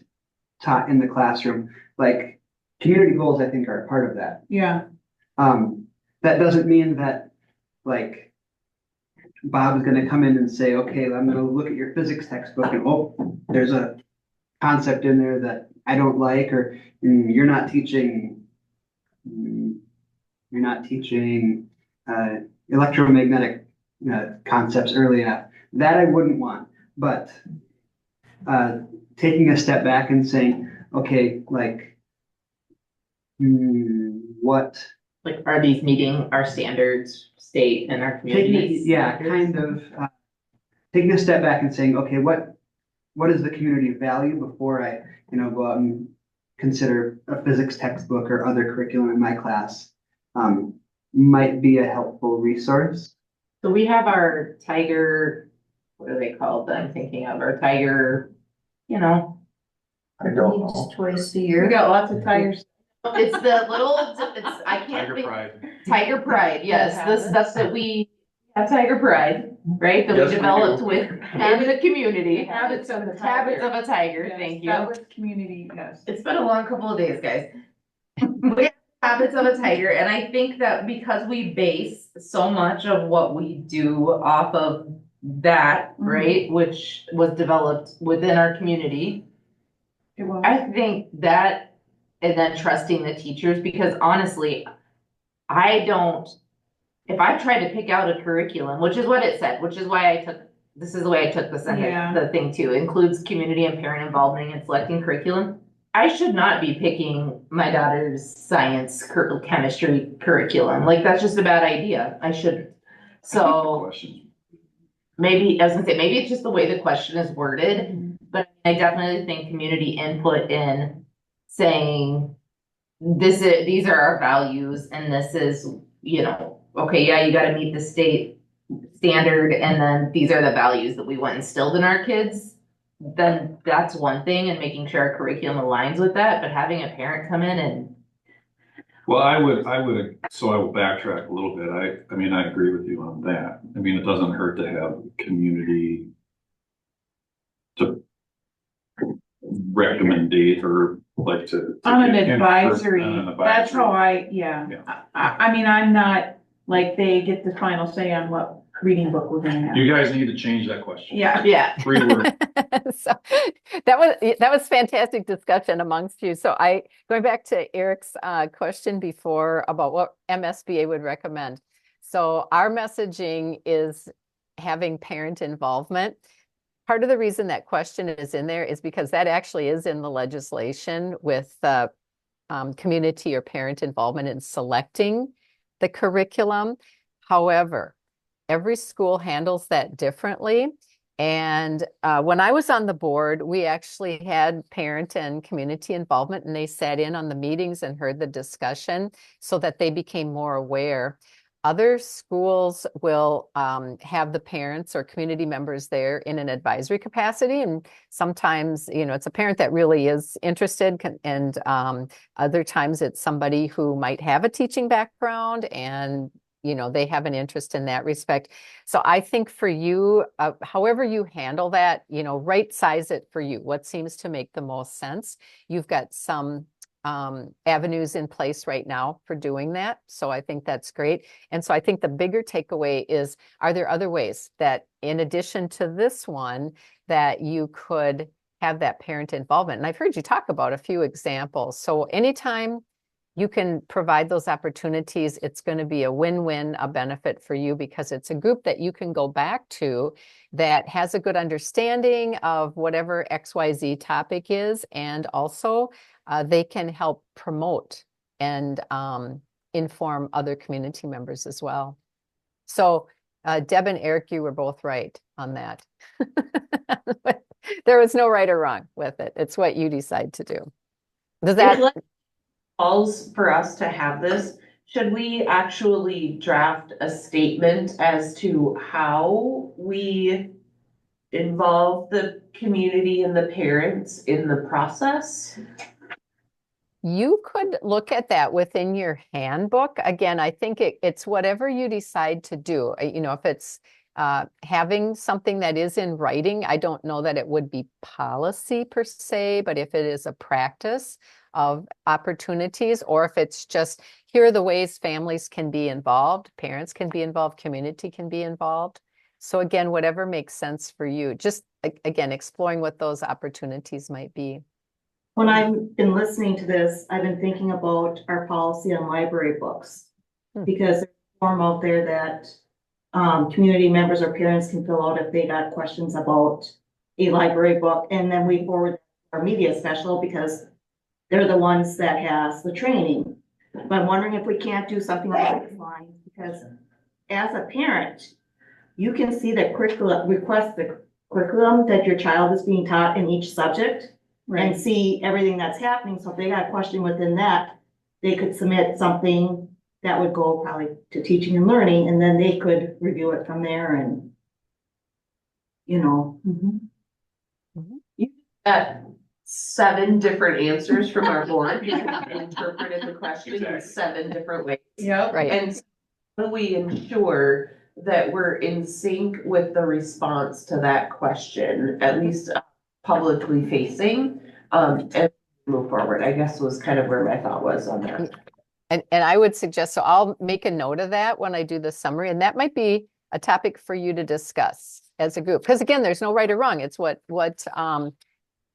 you kind of come to consensus on as a board on what you're going to do with it. And I hope that doesn't sound wishy-washy. If it does, you can let me know. But I think just having a conversation of are there ways that you're going to encourage community and parent involvement, and what might those be? Does that help? Or was that muddying things up for you? Clear as mud. Clear as mud? Okay. I think you certainly can start with that world's best workforce, or the striving for comprehensive achievement and civic readiness, and ensuring that you've got that in place. And it sounds like from what Ben was saying, you have that, and it might be just inviting some parents to sit in on those discussions. So that would be a starting point, I would suggest. Okay. I'll move us along to page 18. Still under structure, and this is this is a continuation of the section that we were just looking at. So here it talks about curriculum, supplemental materials, and tying with the standards. You kind of talked about that. Process in place for updating technology. So we've got some don't knows here. What do you have some kind of a process for updating technology? And is it being reported to the board? That might be a question for Ben. Other board members too might know the answer to that. Check the guy come in. Technology director. Would come in. Yeah, we don't have a director. Okay, so this is how it works. I mean, we have, I think a monthly meeting with our tech IT department, meets with myself and Michelle and Jason. Jessica's part of that. And we analyze all of our needs, and we kind of have a 3-year, 5-year plan like we do for facilities. when we know that what different devices are gonna need to be replaced at certain points in time, what switches, what, That's kind of in our finance. when It is. Michelle Well, gives us yeah, our- We hear about it mostly through finance. so then you're gonna hear about it mostly just through the budget side of things. Mhm. And then when you adopt the budget, you're going to see, but I mean, that's somewhat, okay, cause our board is very well versed in the governance model, right? And there's a lot of management associated with developing your plan for what devices you're gonna, renew at what given time. But I feel like this is part of, like, we trust you guys to Yeah. do this, and then you report to Yeah. us, and then when we have questions, and Lord knows, I Yeah. always have a lot of questions, I always feel like they're answered. For sure. In all due respect to this process, I always feel like every time we do it, these questions kind of try and push board members to get in the weeds in that, some things. And that is opposite of what all of our training has been, and it's opposite of like why they've been so good as a board and we function at a high level. Like if they start wanting to say, tell me, I wanna be part of the procedure on how we're, when we're gonna buy a new computer for the third grade one. Buy apples instead of Chromebooks. Yeah, because you like apples better, Right. right? And now with the tariffs, by the way, Right. We the might have, the quotes are everything's double for computers, so no more computers. we get a deal on that. Good. Sorry. So, I mean, that's just unneeded commentary, but some of these, I feel like some of these questions kind of push members to be like, well, maybe I should be doing that. Should be checking in and doing that, and that's frustrating. I think that's why we have 3 people that responded, don't know. Right, right. And I think that's a takeaway. So Ben, I think you did a great job in describing, and that was what I was hoping you would do, because you do have 3 people who just wanted to know the process. And so for board members, this goes back to those questions about hiring and retention and evaluation and staff development. So a lot of this work is definitely the responsibility of your superintendent and or administration, whoever that's delegated to. As board members, you just want to ensure that it's happening, and how that is ensured is if there's an update. And it can be something that is scheduled or as needed. And technically that's happening too, because I heard Ben say that when you're going to hear about it as board members, it's going to be tied to the budget. And so I think you are spot on with that. I noticed the responses and especially the don't knows, so that's why it was good to just target that one. But I would agree with Ben. This is not about board members, getting more into the weeds on things. It's just making sure that you know and you're informed. Okay. I will move us along. We get a couple more pages on structure. So on page 19, talking about the effective learning environment, student supports. And let's see. So you've got a couple of don't knows on 44. How do you communicate that there's an expectation that all classrooms will implement effective instructional practices? And not to put you on the spot, Ben. I mean, I've got some thoughts too of how this happens, but do you have comments you'd like to make with this one? How the board is aware of this? Looks like there's room for it to be more explicit, but if you take a look at our continuous improvement plan under student learning, there's only 3 outcomes there. One of which is to effectively implement the Princeton paradigm, which is our rebranding of the Marzano instructional strategies that our district teachers have been trained on for many years.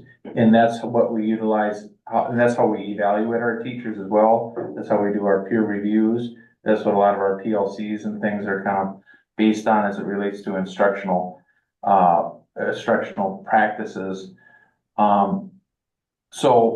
And then also when we have Jessica come in and do any presentations to the board, she can be more explicit in terms of like what is this Princeton paradigm, and kind of provide more narrative associated with that. And then certainly for our newer board members too, again, I mean, there's a ton of things that Jessica's gonna have to talk about, one of which is I would hope she'd share with you what the Princeton paradigm is and what are the key components of that. Okay. You said you had some. Yeah, well, so no, I think that was perfect with that. I think again, it's possibly something that might be written. You mentioned your continuous improvement plan, and so I was thinking it could possibly have been a goal that was written. So I wanted to make sure that all board members understood that. So there is that expectation, and you do have you have that put into place. Okay. I think, well, and one other nugget that I guess I was going to add there too is one of the ways that you make sure that that happens is with staff evaluations as well. It's kind of a result of that. Okay. I'll move us along to page 20. Still under structure. These are all talking about the budget. So Michelle is sitting up straight in her chair now because she's really excited about this topic. And the only one that I was going to comment on is 47, seeking public input during the budget process. And you can see this is one that has had similar responses over the years with your school district. That's a tough one with public input. Have you found any successes in how to do that? Any comments? Knows because like that's why they elected us, I guess. But also when I'm thinking about like our next big step will be like a referendum of some sort, hopefully. And we are seeking a ton of public input that way. Good. So it's directly, but I just don't see, like, the public elected us to like work on the budget, right? Except that I've hired Michelle, who's a budgeter. The expert, yep, that's right. He tells us and answers our questions, so I guess I don't know. I've never been in a school district where they were like, all right, guys, come on down. What should we cut? And we have in the past, and that's where I was coming from, because I was one of the Reds too. When we haven't yet gone through a process where we've cut programming since I've been here. We may have adjusted the class sizes some, but we haven't gone and said, okay, here's all of our activities. I'm using them because they're easy and fast. But we are gonna cut basketball and we're gonna get rid of tennis and and then usually what they used to do is have people come in and we've had meetings in and give their public comment you receive comments on that list. And it's usually pretty ugly. Yeah, and I haven't been on the board at a time when we've had to do that, but I also just can't picture someone coming in and like, when I'm thinking budget, I'm thinking like, what project are we gonna do next? What roof can we avoid fixing a little bit longer or something like that? And we rely on the people that do that for their job here to tell us that and then make that decision. So and it's a lot. So I can't imagine just anyone off the street coming in and. Well, and one of the reasons I think why we haven't done it in a very long time is because we haven't needed to. I mean, yes, we have financial issues, but they're not like dire where we were in the past. Where, okay, now we're getting down to some pretty nitty gritty things. We need to, bring in public input. We haven't had the need to do that, we're not, it's urgency. Well, we kind of we're getting to that need, and that's where this task force is coming in, so that's why I guess now I'm kind of thinking we're being a little bit more proactive, I think, with the community task force and, trying to educate the public on what our budget is, what the process is, where we're at, where we might be if we don't do something. Well, and then just going through phase 3 training, they do those different scenarios. And, I've been on the board 5 years and no, I haven't seen that. But there are a lot of districts that are going through that right now, so. I think that we are set up. I feel like with the organization of the task force and different things I've been a part of where as a group it's set up or I feel like that if it got to that point, that we are set up to gather community members and to create that process. Does that make sense? Yeah, we're about 2 years away. If there's no referendum passed, then there's no additional anything from the state. You know, where you're gonna run dry on your fund balance. And, you know, we've already, over the years, because we've had to cut about 750,000 pretty much every year I've been here. Where, you know, we cut all the extra admin, there's no more deans, there's no, you know, you cut social workers, you cut APs, you cut different director level positions. You know, and then you get rolling into, you know, we tried to protect class size as long as we could, and we had super respectable class sizes, and we do when you compare us to everywhere else. You know, but we did have to just up those. You know, I think the board will probably have to wrestle with maybe upping them again if things don't get any better financially. But then you'll get to a threshold like, boy, we can't increase class size any more than what we have. So then you're gonna be looking at programs. Yeah. And then you have to kind of do some brainstorming, what are some possibilities? Right, and there'll be a handful of them that you'll start with, and that's where you wanna get some input from community members, and that's generally when the community will get a little bit more emotionally involved. Because, you know, we've seen over the years that, you know, yeah, you got to cut $1 million, and people don't get super emotional if we have to raise class size by one extra student in a class. To the general public, that isn't something they get super, you know, of course, our teachers don't like it, and you know, it's tough on our staff, and it makes everything harder. But yeah, I think we're a couple, 2 years away, 3 years away. We'll see. I would say I was the community until January. And I mean, we went through a building referendum in 2021. And in the fall of so there was a lot of community discussion around the district's money. I felt if you wanted to participate in those community meetings, you could gain you could collect the information. Okay. Then it failed, so there was a little bit more conversation after that. And then there was a little bit of a lull, but the conversation came back really quickly again in March of 2024. And so there wasn't a lot of downtime in there that I didn't really I felt like as a community person, I attended the meetings, I had the opportunity to have a pretty good sense of where the district's finances were at.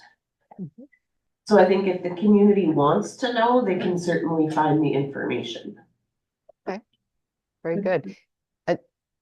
A great discussion from the group of some of the things that you've done, some of the thoughts that you have. Few other thoughts just to add to that. Again, there's no right or wrong answer with that, but some schools have, you know, certainly encourage superintendent and or board chair presentations whenever you have that opportunity to meet with a service group or organizations, just talking a little bit about school finance, even some of the things that Ben was sharing too, that this is what we're kind of forecasting, just kind of warming people up to some of those things. Might be some things that you share on your school website, just in general about school finance. So, you know, there are people that will check and are very interested in that. So something you might consider if you haven't already. I know a number of schools, presentations for staff at a couple points during the year, just to kind of keep those lines of communication open as well as what they can look at. You talked about the, Ben, what is it, a weekly newsletter article that you do also that, you know, just some. I mean, it depends what audience you're talking about, but our parents, it's called Tiger Times. Yeah. Well, it's most of the time it's every other week. Okay. A district newsletter, if you will. So, you know, whenever, yeah, appropriate, just some comments there maybe would be something you could think about. The whole idea of just informing the community, if you do get to a point where you want to generate some feedbacks, a survey that would go out, or listening sessions. And then another thing that has worked with some schools, and they have had actually a lot of success, is having what they call a finance committee that's made up of folks with finance expertise in the community. So somebody from financial institutions or business officials from other businesses that you have within your school district. And the idea being that they could do a little bit deeper dive and understand or learn about school finance, just as you board members do, so that when there are conversations out and about in the community, you've kind of got that core of folks who can speak knowledgeably about school finance. I've also heard from schools where that was the impetus for people running for school board at some point in time. So those are just things that you can think about if you are wanting to get that word out, and creating some of those relationships, getting that information, and maybe some of the discussions out there too, as you think about what some tougher decisions you might need to make in the next couple of years. So food for thought. One thing too that I don't think has been mentioned, but I've seen it, is as a district, we're very involved in the chamber, and I know some are involved, but has talked about budget at chamber meetings that I've attended here, that he does. And I think that's a great way, because businesses interact with all community at all times. So when they know, or if they don't hear something correct, they can correct people with me as well. So. Absolutely. Good. Very good. Well, there's one other benchmark on page 21 that relates to structure. Talks about the monitoring your budget, and probably I don't have to say much more about that. You obviously are doing a great job with that, and I'm sure that's a credit to both Michelle and to Ben for making sure that those messages are coming back to the board. So that was structure. I'll move us along to accountability. And with this benchmark, it's talking about continuous improvement in student achievement throughout the school. And these three questions, excuse me, they relate to a strategic plan or having goals in place. And so here it's talking about whatever you have in place, having a timely review of those goals and that coherence that you have with whatever your goals are and school improvement plans, and then the annual review as well. So there might be things that you review as needed, that your superintendent's bringing updates to you at the board table, and then being intentional about having an annual review of whatever those goals are.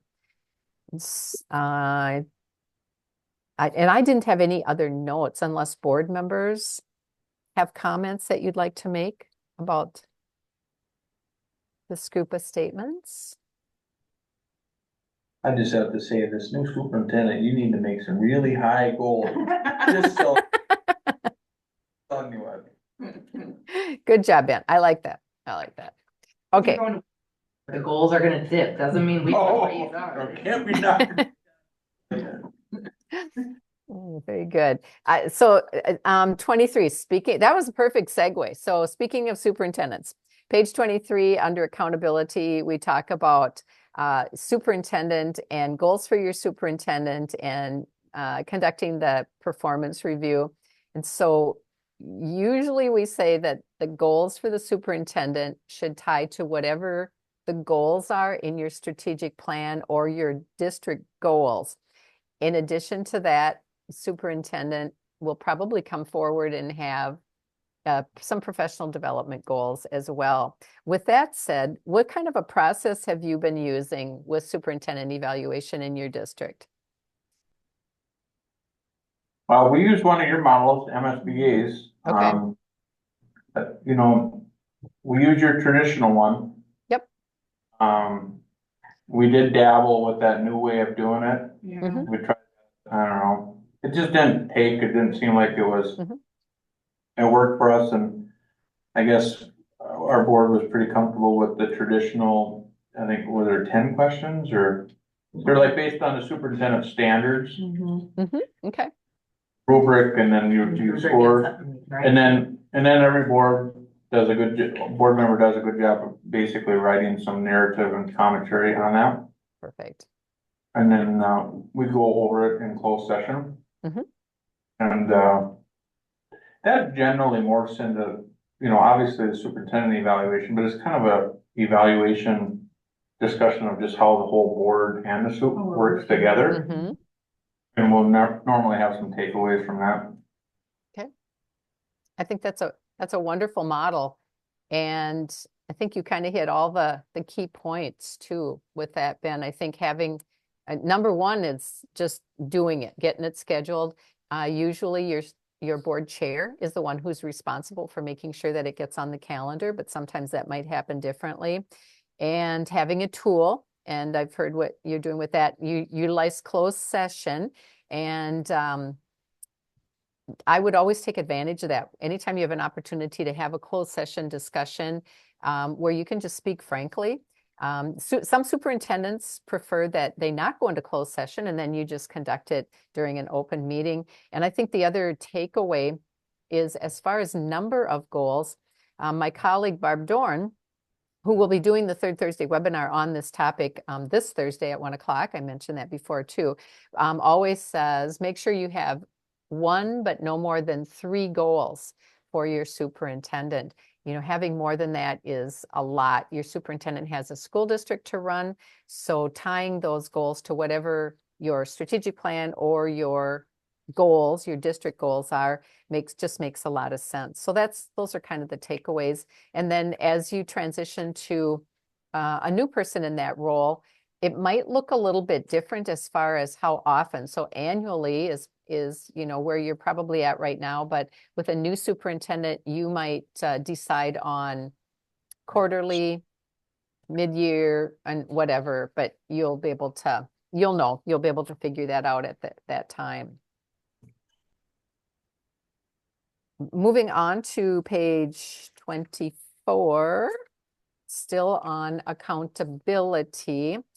The benchmarks here all tie to academic progress. And so really it's the results, the measurements, and a term that I have used in the past is, as a board, you should be obsessing on results. Not always the test score results, but on results in other things that are reported to you and shared with you. I think even just the result or impact of those young students that came in this evening is a measurement for you too, of accountability of, and I listen to them of, what they are, what they like, how long they've been participating in the performing arts. And so when you're spending most of your agendas talking about student academic success, you've arrived and you're at that high performing level. So that's a goal. And when you look at your responses, there's some room to grow here. In the big scheme of things, though, you obviously are putting a fair amount of time into that. And hopefully you'll continue to do so. Does anybody have any comments about what you see here with the statements?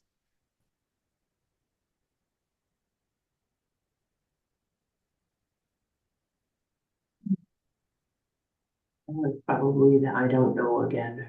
I'm very black and white, so I need to know and say I know. Yep, that's fine. It would be fun for this group now to take it sooner versus later, even if you don't do the facilitated discussion, but just take it in another year and kind of see where things land with your team. But okay, that was accountability. And then the last standard is advocacy and communication.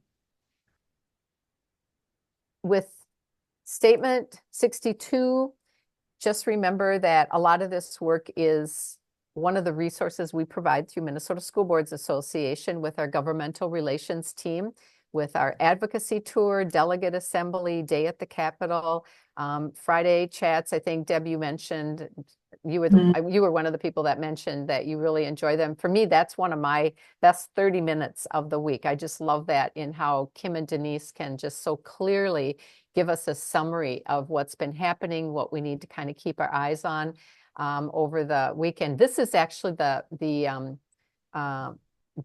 break for the legislature right now. So you probably received an email that said there was a little activity that you could do in reaching out to your elected officials.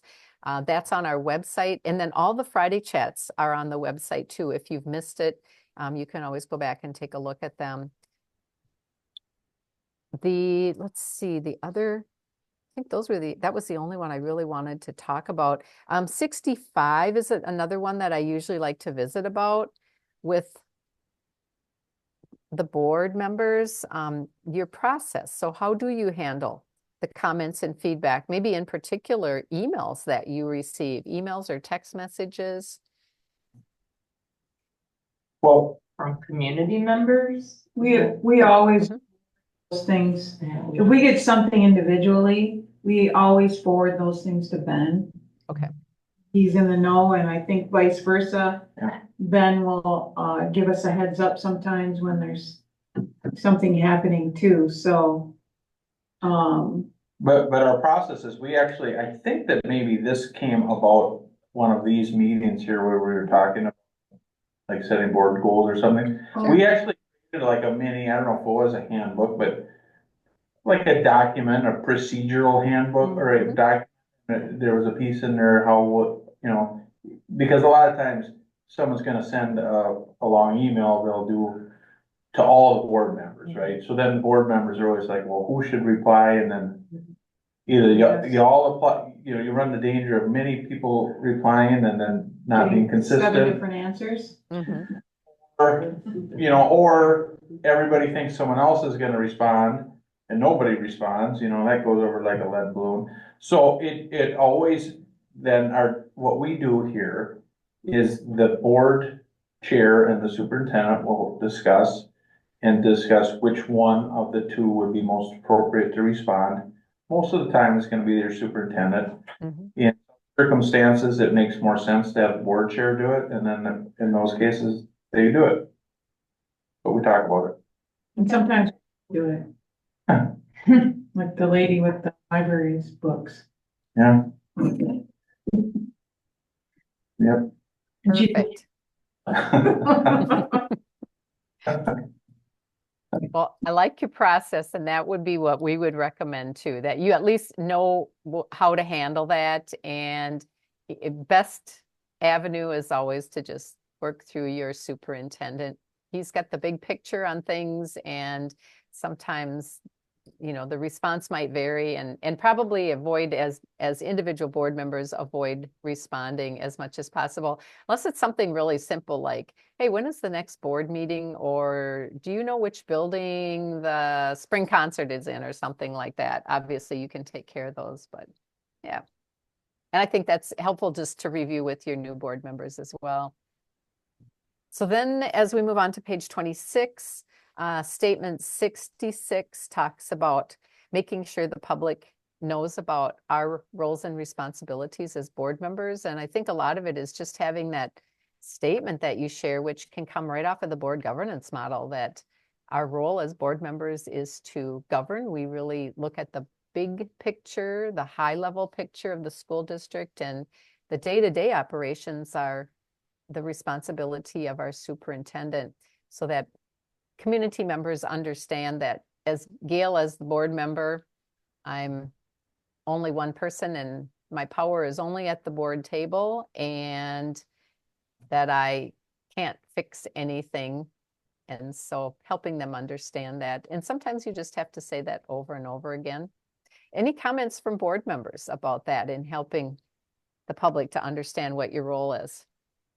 Well, when we took this in 2021, if you look at the results, that was actually one of our board goals. Form. Public engagement committee now. Yeah, and so you see how far we've come. I think we need to take a list of goals. I think we got it. I think we did it. Yeah, I think you did a really good job. I observed that same thing. So thank you for sharing that. What I will do when I create my summary is some of the things that I've talked about this evening, I will put those in writing as well with this particular question, so that as it comes back, you've got it for all of you, including your new board members, to review. Let's see, on page 27, don't think I had any comments about these. These are just in how you're getting the information out to your community, about your school district. We've kind of talked about some of that too in relation to how you communicate the rationale for decisions made. And then the last two questions, 70 and 71, I always like to just comment on these two because I think a piece of what we do when we're gathering information is seek community and staff input. And you can seek that in a variety of ways. It can be a very formal process with surveys, listening sessions, or it can just be those casual conversations that come up where somebody, talks to you and they're sharing something. And so you just like, tell me more about that. What are your thoughts? And making sure that they understand that you're appreciative of those comments, that you'll take them back to the group being the board, where number 71, you'll carefully consider all input.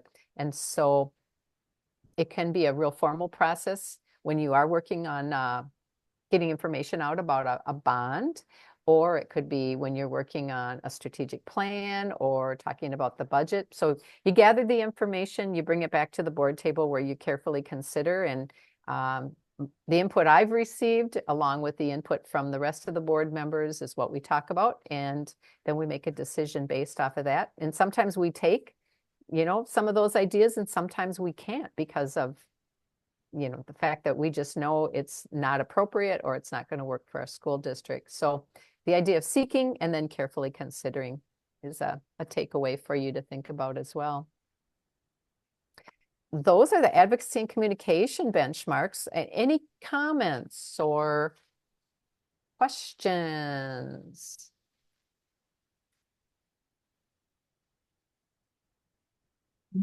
Anything? Yeah, thank you very much. Yeah, absolutely. So I'm just gonna, before I do a final wrap up here, are there any takeaways that you want to make sure that I highlight in my notes? I've got a couple things that I'll share with you, but I wanted to hear from you first. Anything that you want to make sure I take note of for? Yeah, the board handbook. Board handbook is Okay. like number one, I think. Okay. And then, 40 was a question for what was question 40? That was the curriculum. The parent involvement piece, curriculum. Mhm. Okay. And I think we need to set something more formally about board goals, because we don't, like more formal about making sure we're doing it annually. Mhm. Does that make sense? Yep. We can do our Here's what's gonna happen. yearly When assessment. We need a when you develop, retreat. We need a retreat. Retreat, Go to the farm. You know what? I have green bins, you could help sweep. I what, we could We switch could bring question the 40 goats. to 47. Mhm. We read on 47. 47 was the one about informing community of the budget, maybe a finance committee. I had that one marked too. Yep.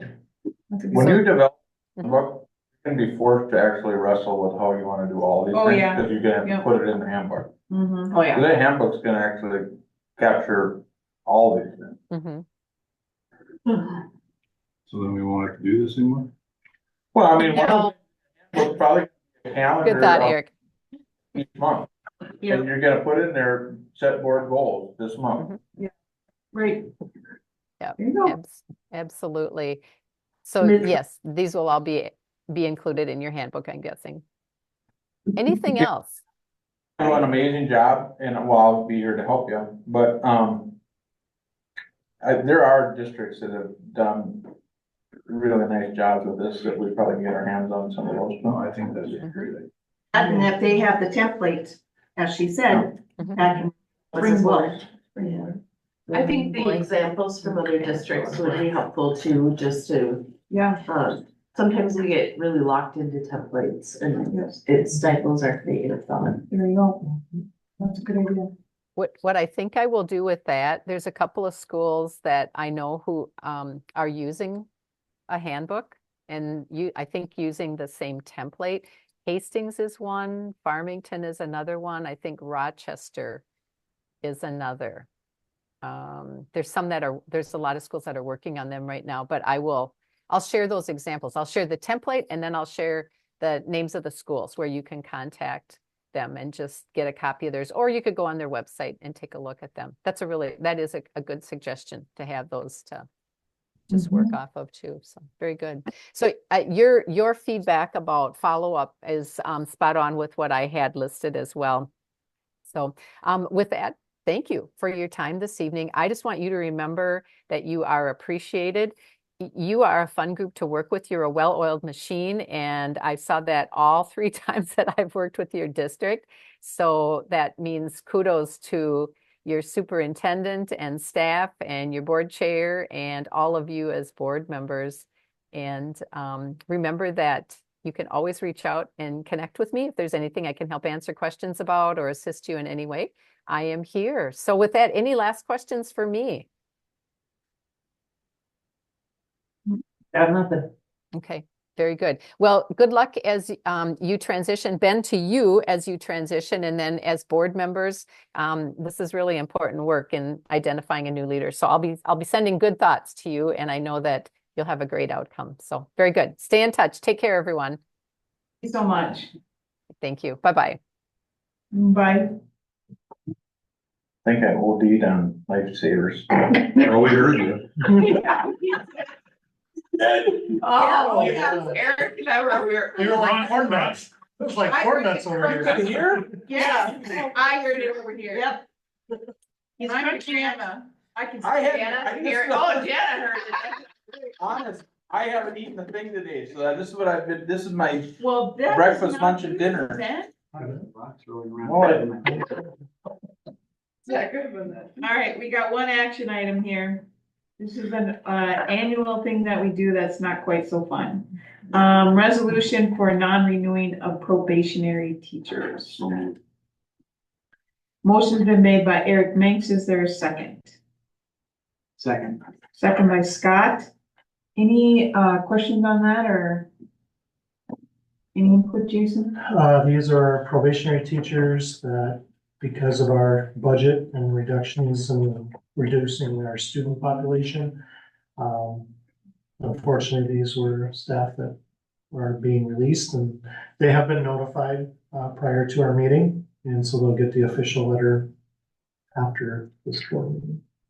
I wanted to just add too that I do know quite a few of these individuals and they are great Yes. teachers and I'm just individuals and so it's really bummed. I mean, we all know it's a crappy thing we have to do, Yes. but I just wanted to say that out loud.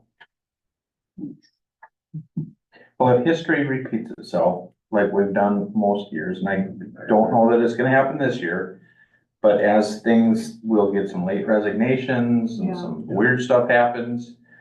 And they're always our first call, and many times we're able to bring them back. Mhm. So we'll see. And a few of them are tier 1 licensures, so we Yeah. have to non-renew those, and then we post for the position. Oh, Typically, then they reapply and we're able to hire them back. okay. As Ben said, yeah, it's a mix of people. We have opportunities potentially to bring some of them back. All right, any questions on that before we vote? It is a resolution, so we'll do a roll call vote, starting with Scott. I can vote yes. Yes, yes, Yes. Yes.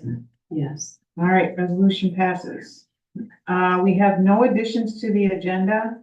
As you can see, we have lots of future meetings. Is there a motion to adjourn? Second. I got it, Emily. It's Melissa. All right, Melissa, there was a motion made by Melissa, seconded by Eric Minks. All in favor, say aye. Aye. Any opposed?